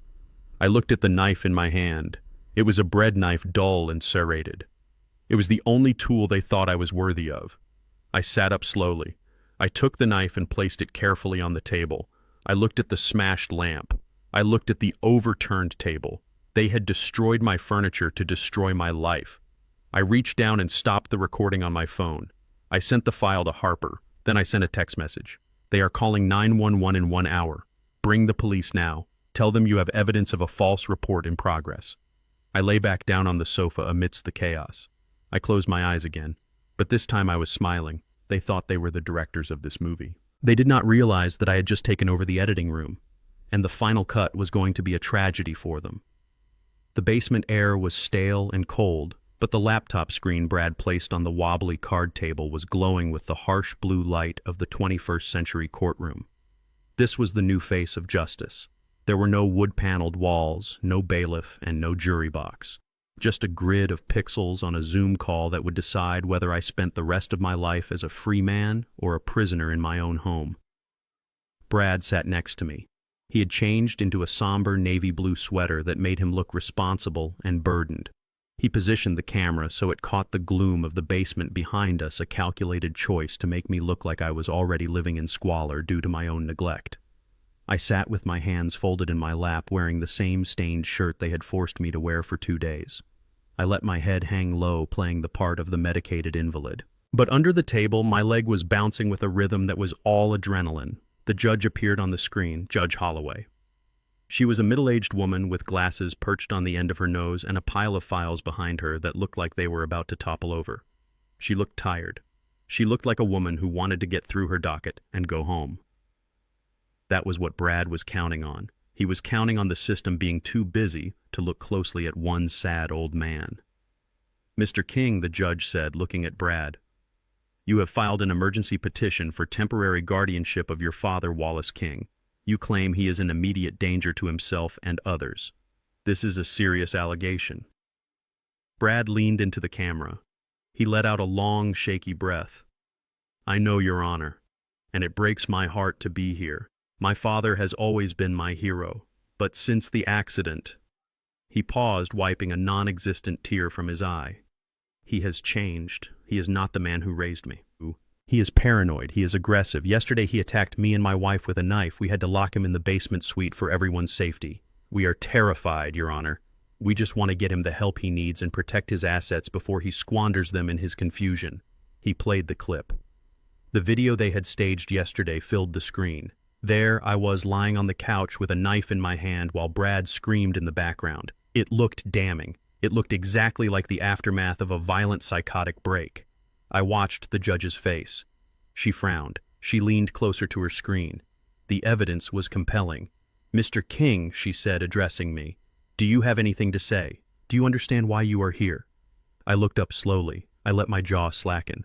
I want to go home," I mumbled. I want my wife. Mary. Where is Mary?" Brad put a hand on my shoulder, squeezing it tight. "See, Your Honor," he whispered.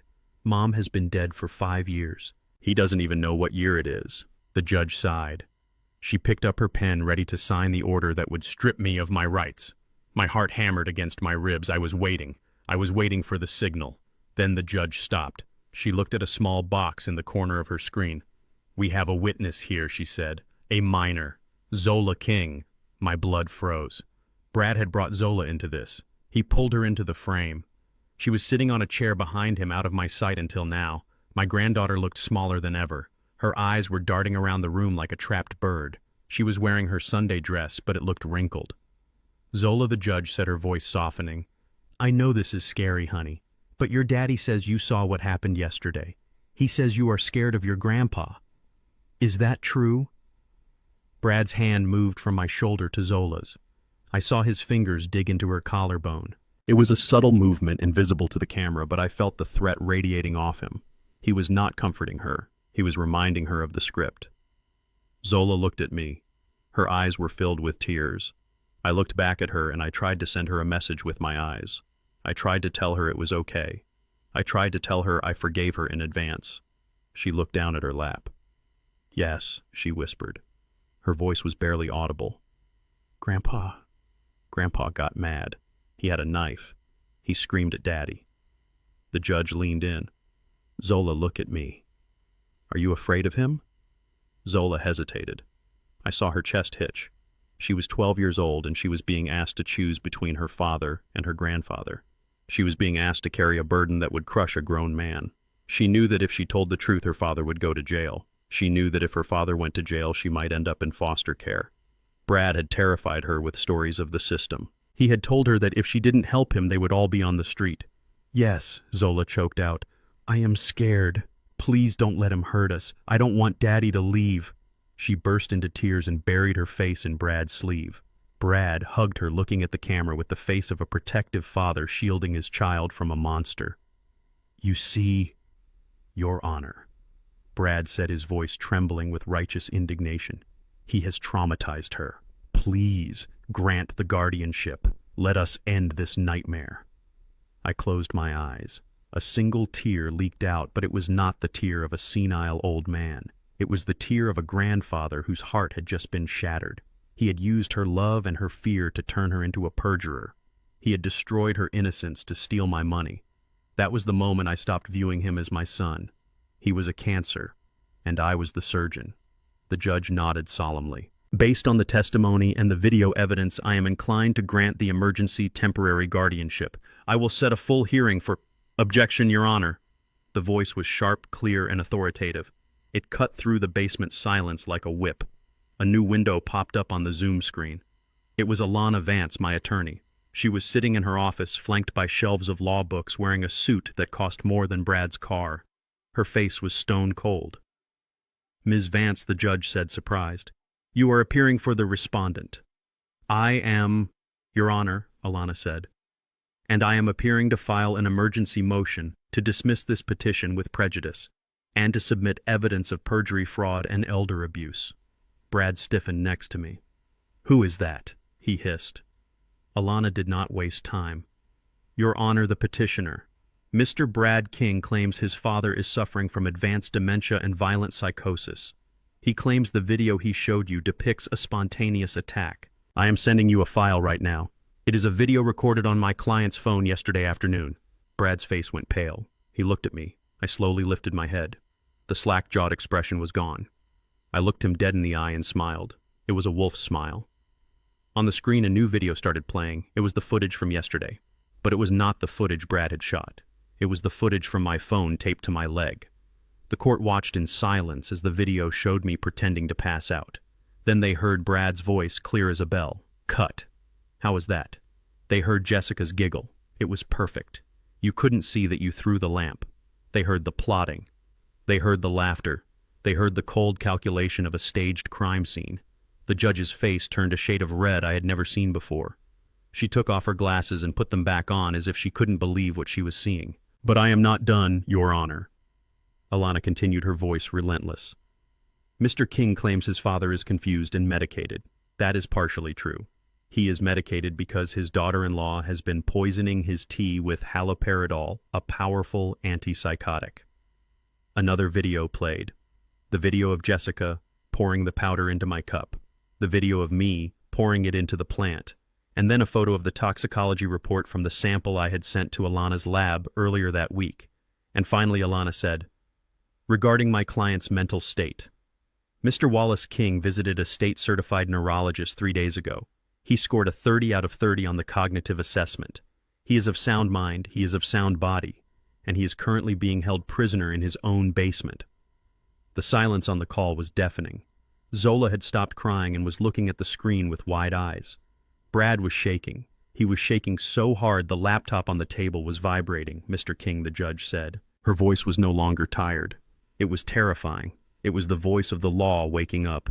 "You will remain exactly where you are. I am dispatching the sheriff's department to your location immediately."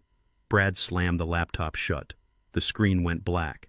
He stood up, knocking the chair over. He looked at me. His eyes were wild. "You old bastard," he screamed. "You set me up." I stood up. I did not need the table for support. I stood to my full height, which was 3 inches taller than him. I squared my shoulders. "I didn't set you up, Brad," I said, my voice steady and deep. "I just let you be yourself. And you hung yourself with your own rope." He lunged for me, but I was ready. I sidestepped and he crashed into the wall. "Run," I told him. "You might make it to the front door before the cops get here, but you won't make it far." He looked at the door. He looked at Zola, who was shrinking into the corner. He looked at me. And then he ran. He ran like the coward he was, leaving his child and his wife behind to face the music. I walked over to Zola and knelt down. I pulled her into my arms. She was shaking. "It is okay, baby," I whispered, stroking her hair. "It is over. Grandpa is here, and nobody is ever going to make you lie again." I heard the sirens in the distance. They were getting louder. To some, they sound like alarm. To me, they sounded like a choir of angels. Justice was arriving, and it was driving a squad car. The laptop screen went black, ending the Zoom call, and with it the last shred of my son's sanity.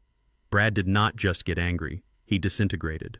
The mask of the concerned, grieving son vanished instantly, replaced by the contorted face of a desperate animal that had just realized the trap was biting into its leg. He grabbed the metal folding chair he had been sitting on and hurled it across the basement. It crashed into the shelves I had built with my own hands, sending jars of screws and old paint cans clattering to the concrete floor. The noise was deafening in the small space, but it was nothing compared to the roar that erupted from his throat. "You little traitor," he screamed, spinning around to face the corner where Zola was cowering. "You ruined everything. I told you to stick to the script. I told you exactly what to say. You stupid little girl. Do you know what you just did? You just put us on the street." Zola pressed herself against the cold cinder block wall, wrapping her arms around her knees and sobbing. She looked terrified, not just of his anger, but of the sudden violence that had erupted from the man who was supposed to protect her.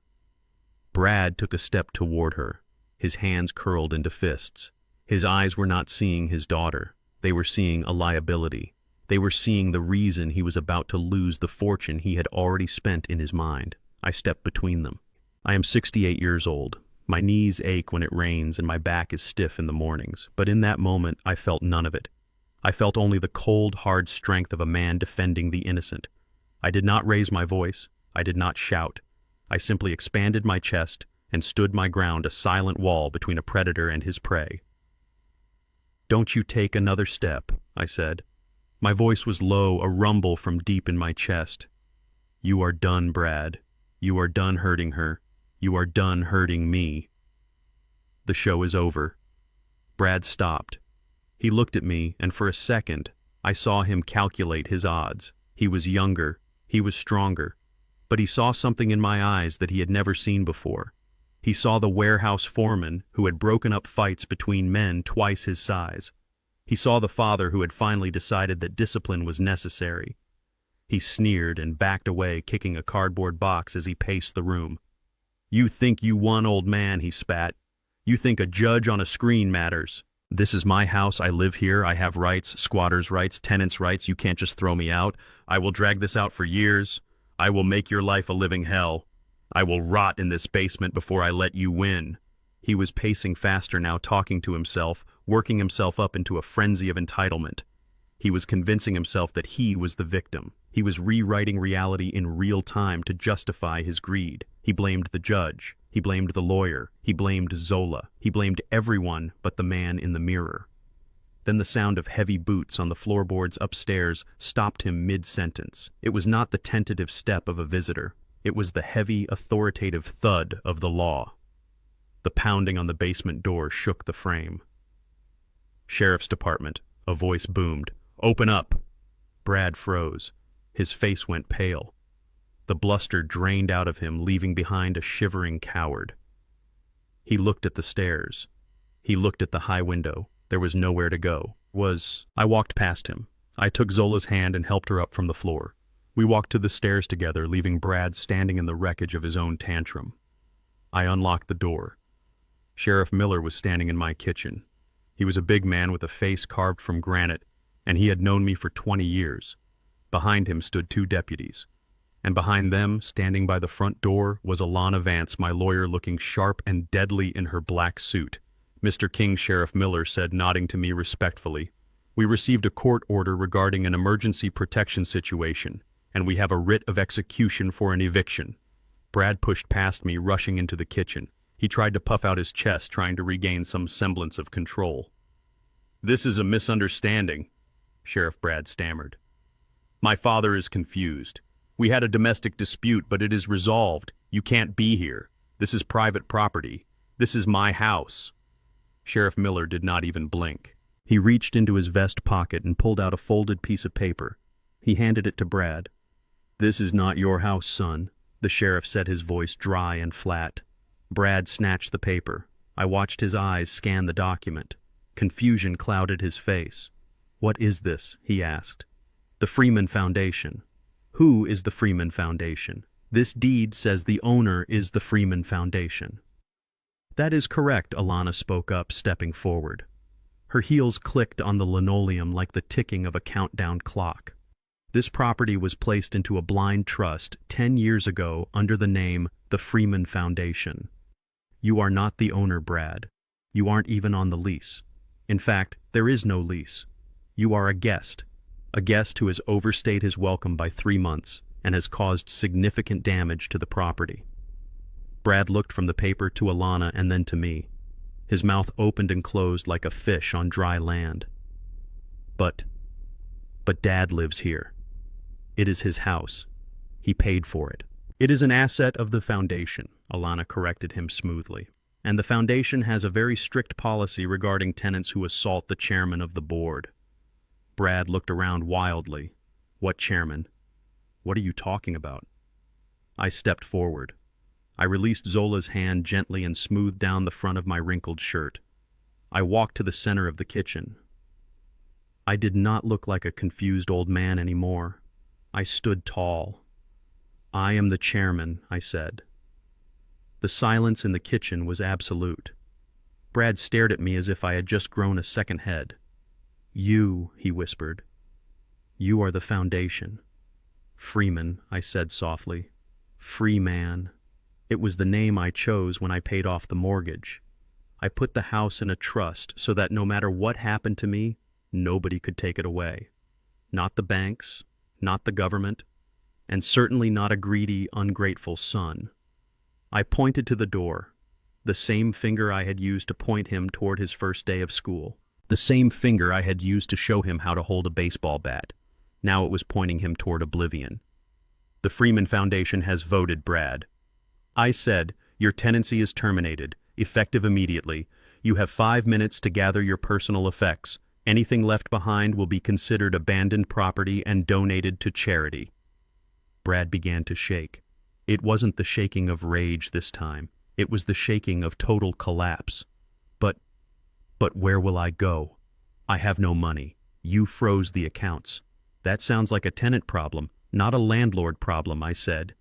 He turned to Jessica, who was standing by the sink clutching a dish towel, her face gray with shock. "Jessica, do something," he pleaded. "Talk to him." Jessica looked at Brad. She looked at the sheriff. She looked at the eviction notice. Then she dropped the towel. She didn't look at me. She walked straight past Brad out the back door and toward her car. She was a survivor, and she knew a sinking ship when she saw one. Brad watched her go. He looked back at me, tears streaming down his face. "Dad, please. You can't do this. I am your son." I looked at him. I looked at the man who had plotted to drug me, the man who had terrified my granddaughter, the man who had looked at my life's work and saw only a payday. "My son died in a car accident 3 weeks ago," I said, my voice devoid of emotion. "I don't know who you are, but you are trespassing." Sheriff Miller stepped forward, his hand resting on his belt. "You heard the man. 5 minutes, or you leave in handcuffs." Brad scrambled.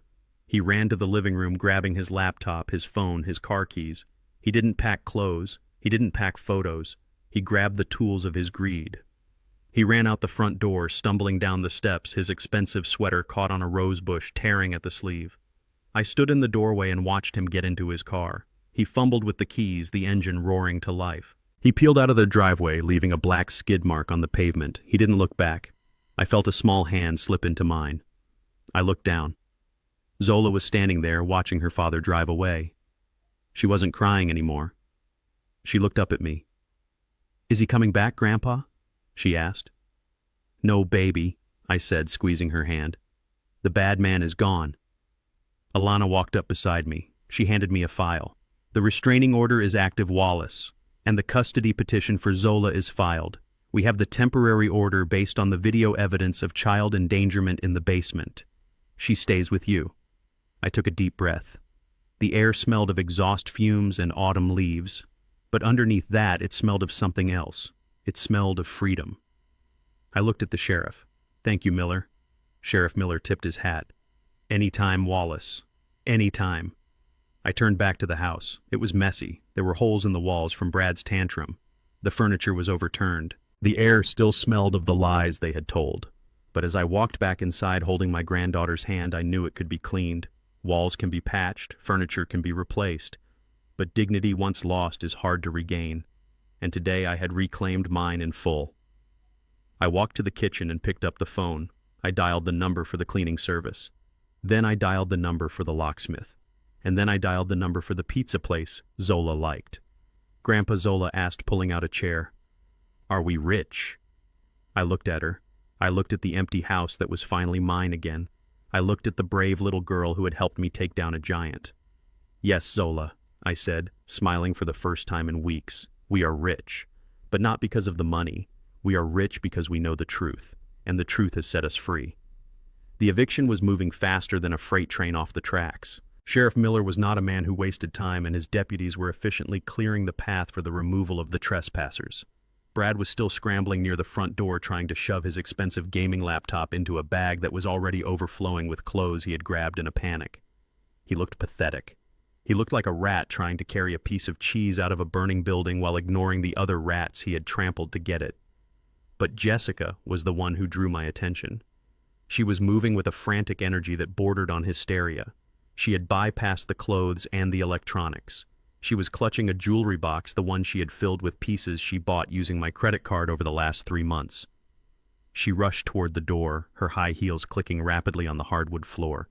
But in her haste, she forgot about the mess they had created just hours before. She forgot about the puddle of herbal tea she had spilled when she was nervously preparing to drug me. She forgot about the shattered remnants of the vase Brad had thrown in his rage. Her heel caught the edge of the wet rug. It happened in slow motion, the way accidents always do when you have spent a lifetime watching heavy machinery operate. Her ankle turned. Her balance shifted. She flailed her arms, sending the jewelry box flying through the air. Gold chains and diamond earrings scattered across the floor like confetti. Jessica went down hard. She did not land on her hands to break her fall. She twisted her body in midair, a desperate, unnatural contortion to protect her stomach. She landed on her side with a sickening thud that shook the floorboards. A scream tore from her throat. It was not a scream of pain. It was a scream of primal terror. "My baby!" she shrieked, clutching her belly with both hands. "Brad, help me save the baby." The room went dead silent. The deputies stopped moving. Brad dropped his bag and spun around, his face draining of color. He rushed to her side, falling to his knees and sliding across the floor to get to her. He did not ask if she was okay. He did not look at her ankle, which was clearly swelling. He put his hands on her stomach, his eyes wide with panic. "Is it okay?" he gasped. "Is the baby okay?" "Jessica, talk to me. We need that baby." I stood by the kitchen island holding Zola's hand. I felt her small fingers stiffen in mine. She went rigid. She was looking at her father and the woman she called her stepmother. She was 12 years old, but she was smart. She knew what that scream meant. She knew what those hands on the stomach meant. Zola had been an only child. Her mother had left when she was 2, and Brad had raised her, or rather dragged her along on his various schemes. He had always told her it was just the two of them against the world.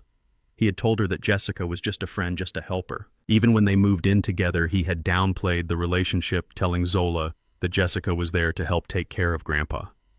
But now the truth was sprawling on the floor. "You are pregnant," Zola whispered. Her voice was barely audible, but in the silence it sounded like a thunderclap. Jessica looked up. Her face was twisted in pain, but her eyes were cold. She didn't deny it. She didn't try to comfort the child standing 10 feet away. She just glared. "Yes, I am pregnant," she hissed. "And if I lose this baby because of your crazy grandfather, I will sue you all into oblivion. Brad, get me up. Get me to a doctor. This is the only heir that matters now." The words hung in the air like toxic smoke. The only heir that matters. Brad didn't correct her. He didn't tell her not to speak to his daughter that way.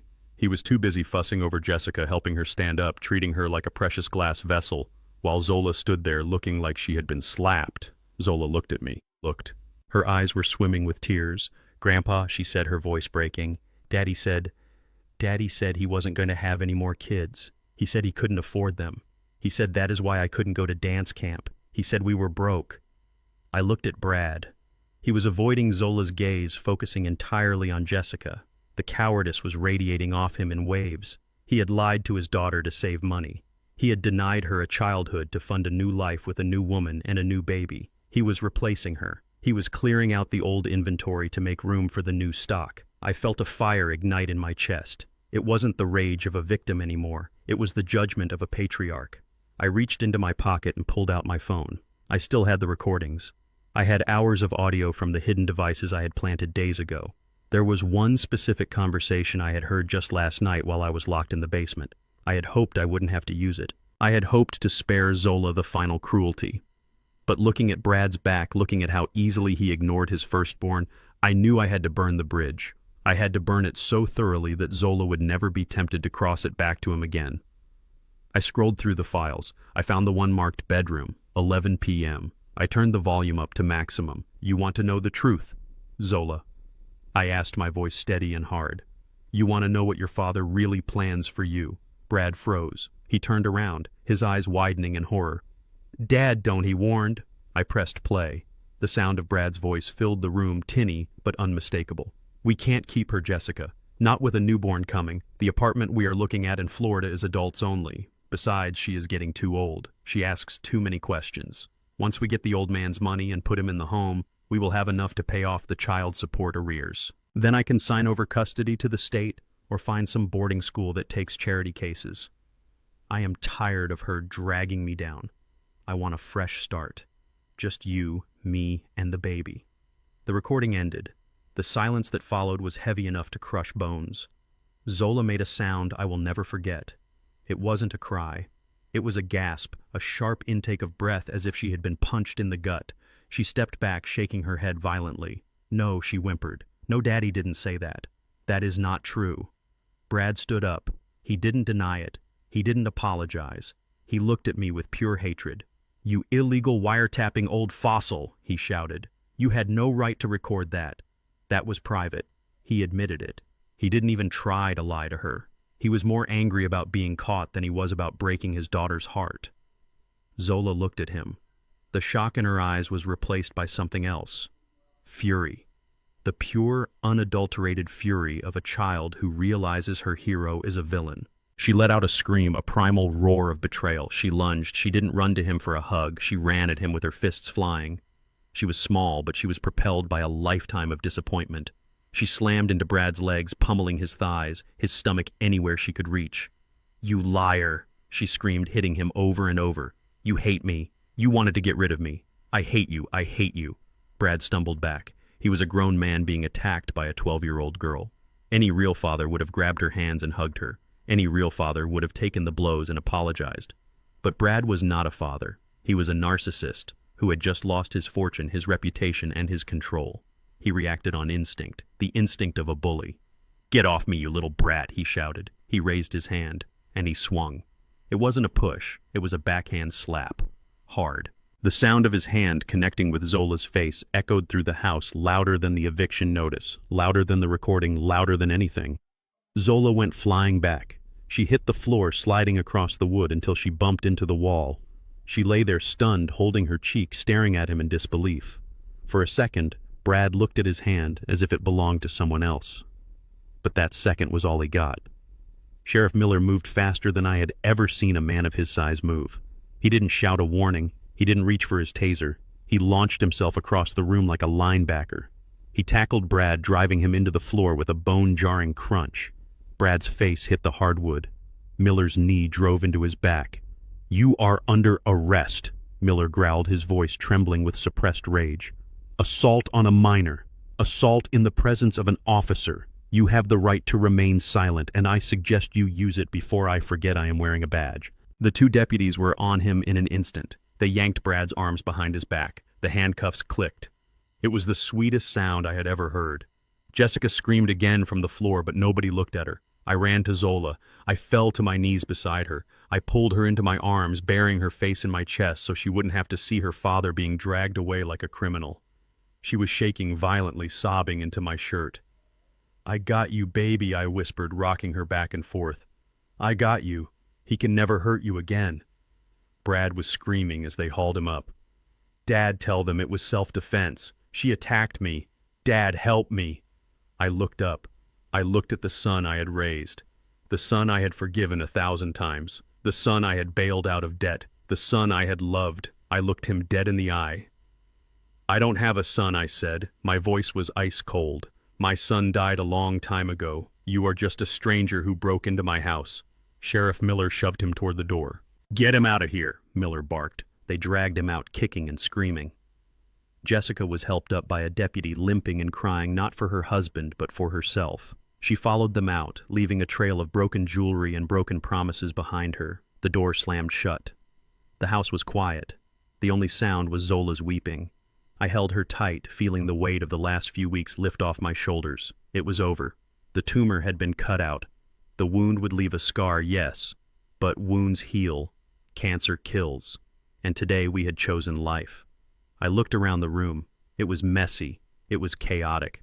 But for the first time in months, it felt clean. I kissed the top of Zola's head.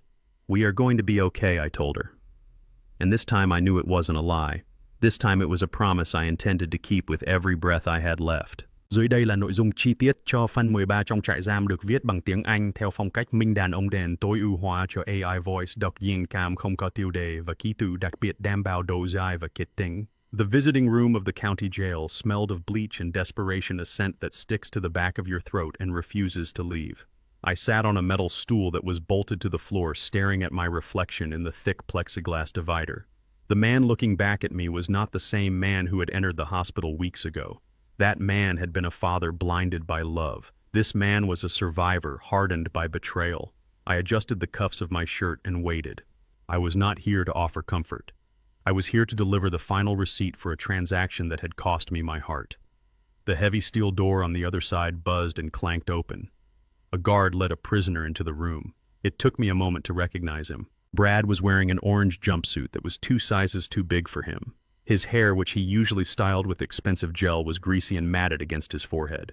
His face was gray, covered in a patchy stubble that showed he hadn't slept or shaved in days. He walked with a shuffle, the swagger of the successful businessman completely gone, replaced by the terrified gait of a man who knows he is at the bottom of the food chain.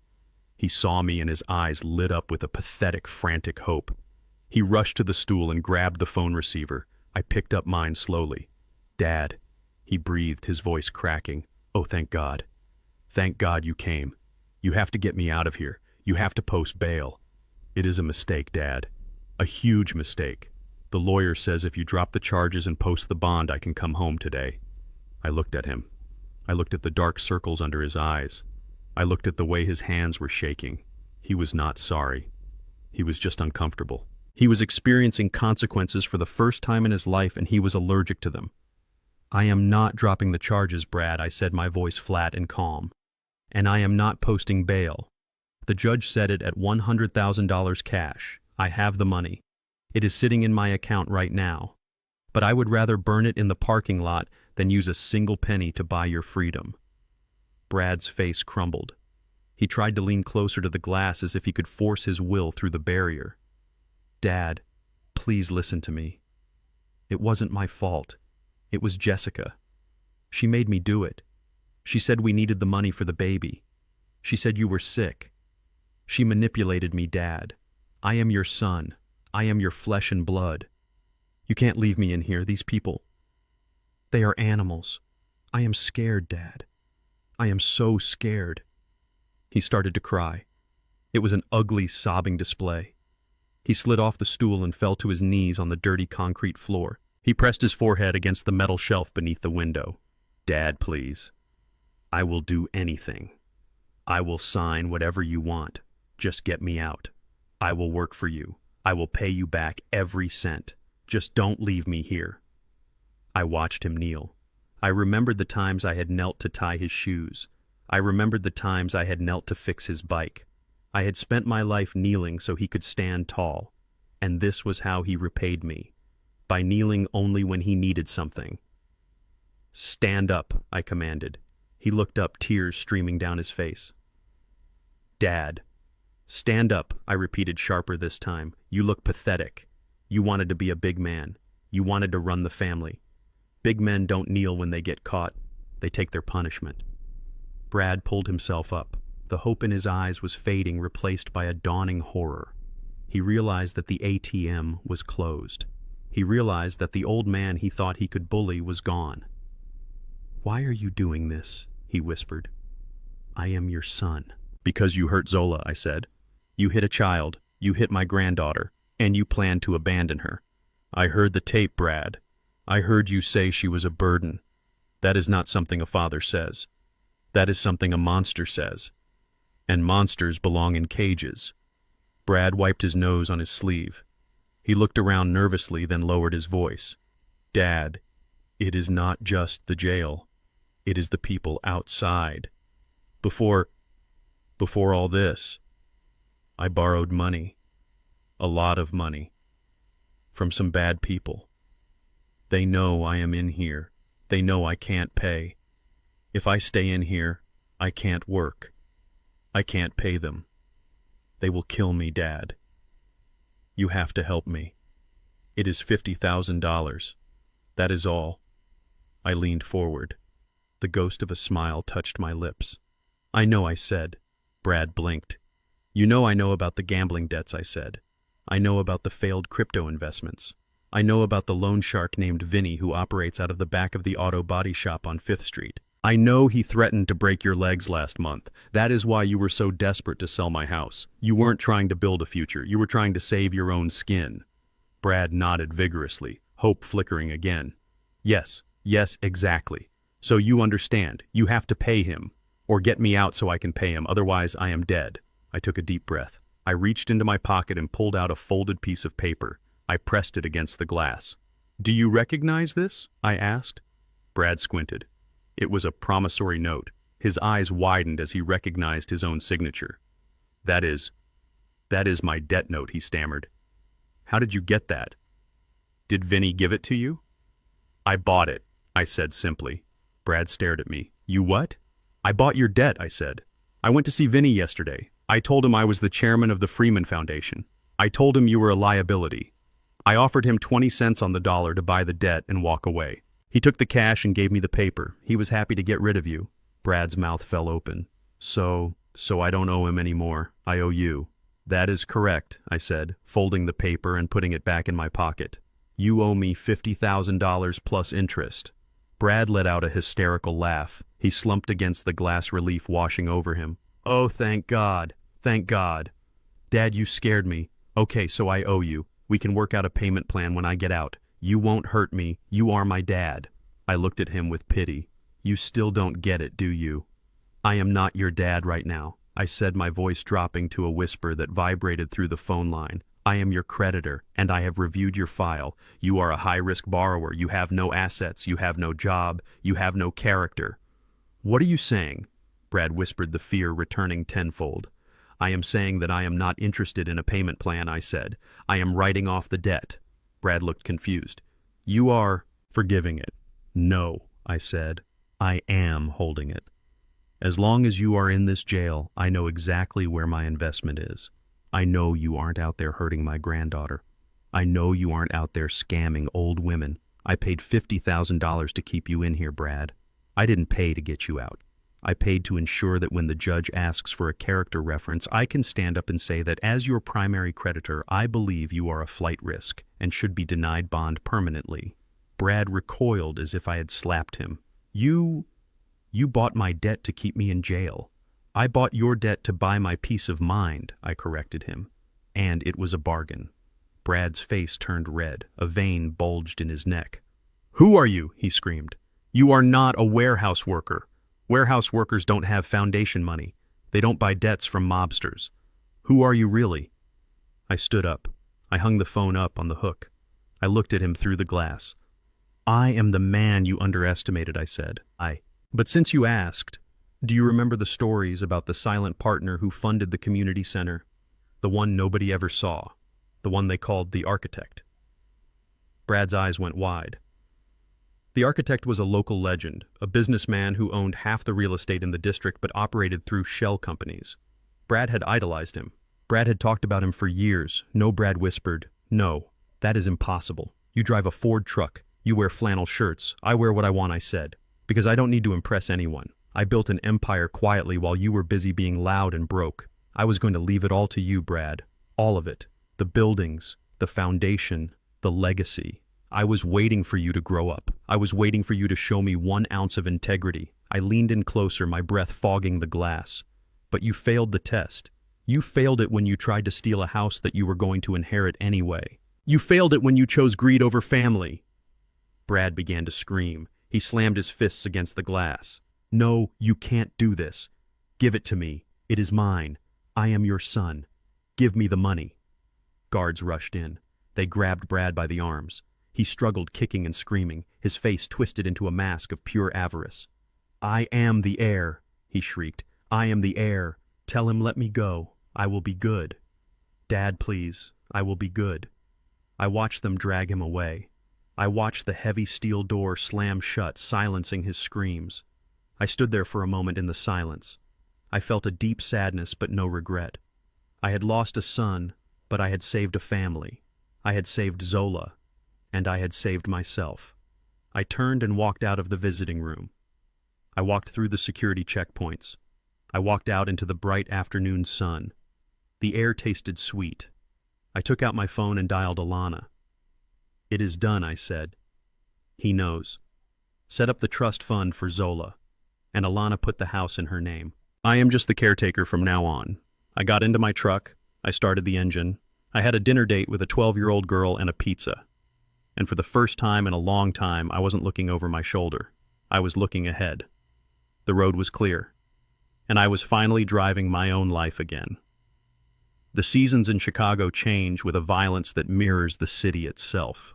6 months had passed since the day the sheriff dragged my son out of my house in handcuffs. Summer had bled into a gray autumn, and now winter had clamped its iron jaws around the neighborhood. The snow was piled high in dirty mounds along the curbs, and the wind coming off the lake was sharp enough to cut glass. I sat in my truck with the engine idling, watching the heat distort the air above the vents. I was waiting for the automatic gate of the community center to open. I had spent the last half year rebuilding. Not just the foundation of the buildings I owned, but the foundation of my own life. I had turned the basement where they tried to imprison me into a state-of-the-art media room for my granddaughter Zola. I had hired a tutor to help her catch up on the schoolwork she missed while her father was dragging her through his scams. We were healing, slowly, quietly. But the past has a way of showing up uninvited. I saw a figure standing by the gate.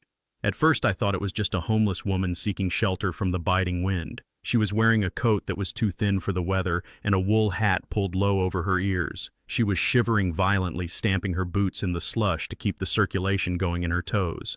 But it was the bundle in her arms that made me stop. She was clutching a baby wrapped in a thick blue blanket, shielding the infant from the wind with her own body. I rolled the truck forward. The woman looked up. It was Jessica.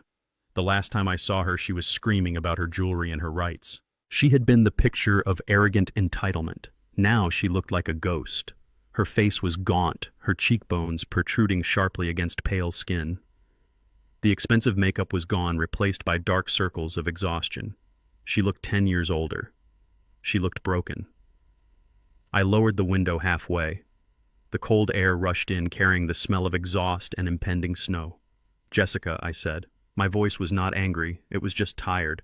She rushed to the window, her eyes filled with tears instantly. "Wallace," she sobbed. "Oh, thank God. I have been waiting here for 2 hours. I didn't want to ring the bell. I didn't want to wake Zola." She shifted the bundle in her arms. "Look, Wallace. Look at him. This is Leo. He is your grandson." She pulled back the blanket. A small sleeping face peered out, oblivious to the cold and the desperation of his mother. He looked like Brad. The resemblance was undeniable. I looked at the baby. I felt a tug in my chest, the ancient biological pull of blood. But then I looked at Jessica. I remembered the tea she had poisoned. I remembered the safe she had cracked. I remembered how she had stepped over Zola to save her jewelry. "What do you want, Jessica?" I asked. She leaned against the door of the truck. "Wallace, please. I have nowhere to go. The apartment, I couldn't pay the rent. They evicted me yesterday. Brad is in jail. You are the only family we have left. Please, just let us stay in the basement. I will cook. I will clean. I won't ask for money. I just need a roof for Leo. It is freezing out here. You can't let your grandson freeze." She was doing it again. She was using a child as a human shield. She was using an innocent life to leverage her way back into a position of comfort. She hadn't changed. She had just become more desperate. I opened the door and stepped out of the truck. I towered over her. The wind whipped my coat around my legs, but I stood firm. "You aren't asking for a roof, Jessica," I said. "You are asking for a host. You want to attach yourself back to me because your first host is in a cage." "That is not true," she cried. "I am sorry, Wallace. I am so sorry for everything. I was scared. Brad made me do it. Stop," I commanded. My voice cut through her sobbing. "Stop blaming him. He is a bad man, yes. But you held the spoon, you poured the powder, you watched me stumble and slur my words, and you smiled. You aren't a victim, Jessica. You are an accomplice who ran out of luck." I looked at the baby again. He stirred, letting out a small whimper. "He is innocent," I said softly. "But you are not. And if I let you into my house, I am teaching you that you can try to destroy a man and then sleep in his guest room when things get tough. I am teaching this boy that manipulation is a survival strategy." I reached into my inside pocket. I pulled out a white envelope. I had carried it with me for weeks, knowing this day would come. I knew she would run out of money. I knew she would come crawling back. I handed her the envelope. "Take this," I said. She grabbed it, tearing it open with trembling fingers. Inside was a cashier's check. It wasn't a fortune. It was $5,000. Enough for a deposit on a small apartment and a few months of rent in a working-class neighborhood. Enough for food and diapers. But not enough for luxury. Not enough for a lifetime. "What is this?" she asked, staring at the check. "This is a start," I said. "And it is a goodbye." "Wallace, please," she begged, clutching my sleeve. "This won't last forever. What do I do when it runs out?" "You work," I said simply. "You get a job, you wait tables, you scrub floors, you do what I did for 40 years. You do what millions of single mothers do every day without trying to poison their fathers-in-law. You stand up, Jessica." She looked at me, shocked by the coldness of my logic. "You are throwing us away," she whispered. "No," I said. "I am cutting the cord." I raised a son who thought the world owed him everything, and look where he is. I won't make that mistake with you. And I won't let you make that mistake with Leo. I pointed down the street toward the bus stop. There is a motel 3 miles down the road, I said. They have weekly rates. It is warm. It is clean. Go there. Use the money to get on your feet. But do not come back to my house. Do not call me. If you show up here again, I will file for a restraining order, and I will petition the state for custody of that boy on the grounds that you are homeless and unstable. Do you understand me? She stared at me, her mouth open. She saw the resolve in my eyes. She saw the architect looking back at her. She nodded slowly. She tucked the check into her coat. She pulled the blanket tighter around Leo. "Thank you," she whispered. It was the first honest thing she had said to me in years. She turned and walked away. I watched her go. I watched her trudging through the snow, her head bowed against the wind. I felt a heavy sadness settling in my gut. It is a terrible thing to close your heart to family, but sometimes a closed door is the only thing that keeps the house from burning down. I got back in my truck. I didn't look back. I put the gear in drive and headed for the highway. I had one more stop to make. A stop that would mark the end of this long, dark chapter. An hour later, I pulled onto the tarmac of a private airfield on the outskirts of the city. The sun had broken through the clouds, casting a brilliant gold light on the sleek white jet waiting on the runway. Standing by the stairs was Alana Vance. She was wearing a heavy wool coat and holding a leather portfolio. Beside her stood Zola. My granddaughter looked like a different child than the scared girl in the basement. She was wearing a new pink parka and holding a travel backpack. Her cheeks were rosy and her smile was bright. I parked the truck and walked toward them. The wind here was strong, but it felt fresh. It felt like adventure. Alana smiled as I approached. "Everything is signed, Wallace," she said, handing me the portfolio. "The trust is locked. The house is secure. And the restraining orders are permanent. You are legally untouchable." I took the portfolio. I felt the weight of the paperwork inside. The weight of the battles fought and won. "Thank you, Alana," I said, shaking her hand. "I couldn't have done it without you." "You did the hard part," she said. "You told the truth." I looked down at Zola. "Are you ready, kiddo?" I asked. Zola beamed. She grabbed my hand. "Grandpa, are we really going to see the ocean?" I laughed. A deep rumbling laugh that felt good in my chest. "Yes, we are. We are going to see the ocean. We are going to eat shrimp until we explode.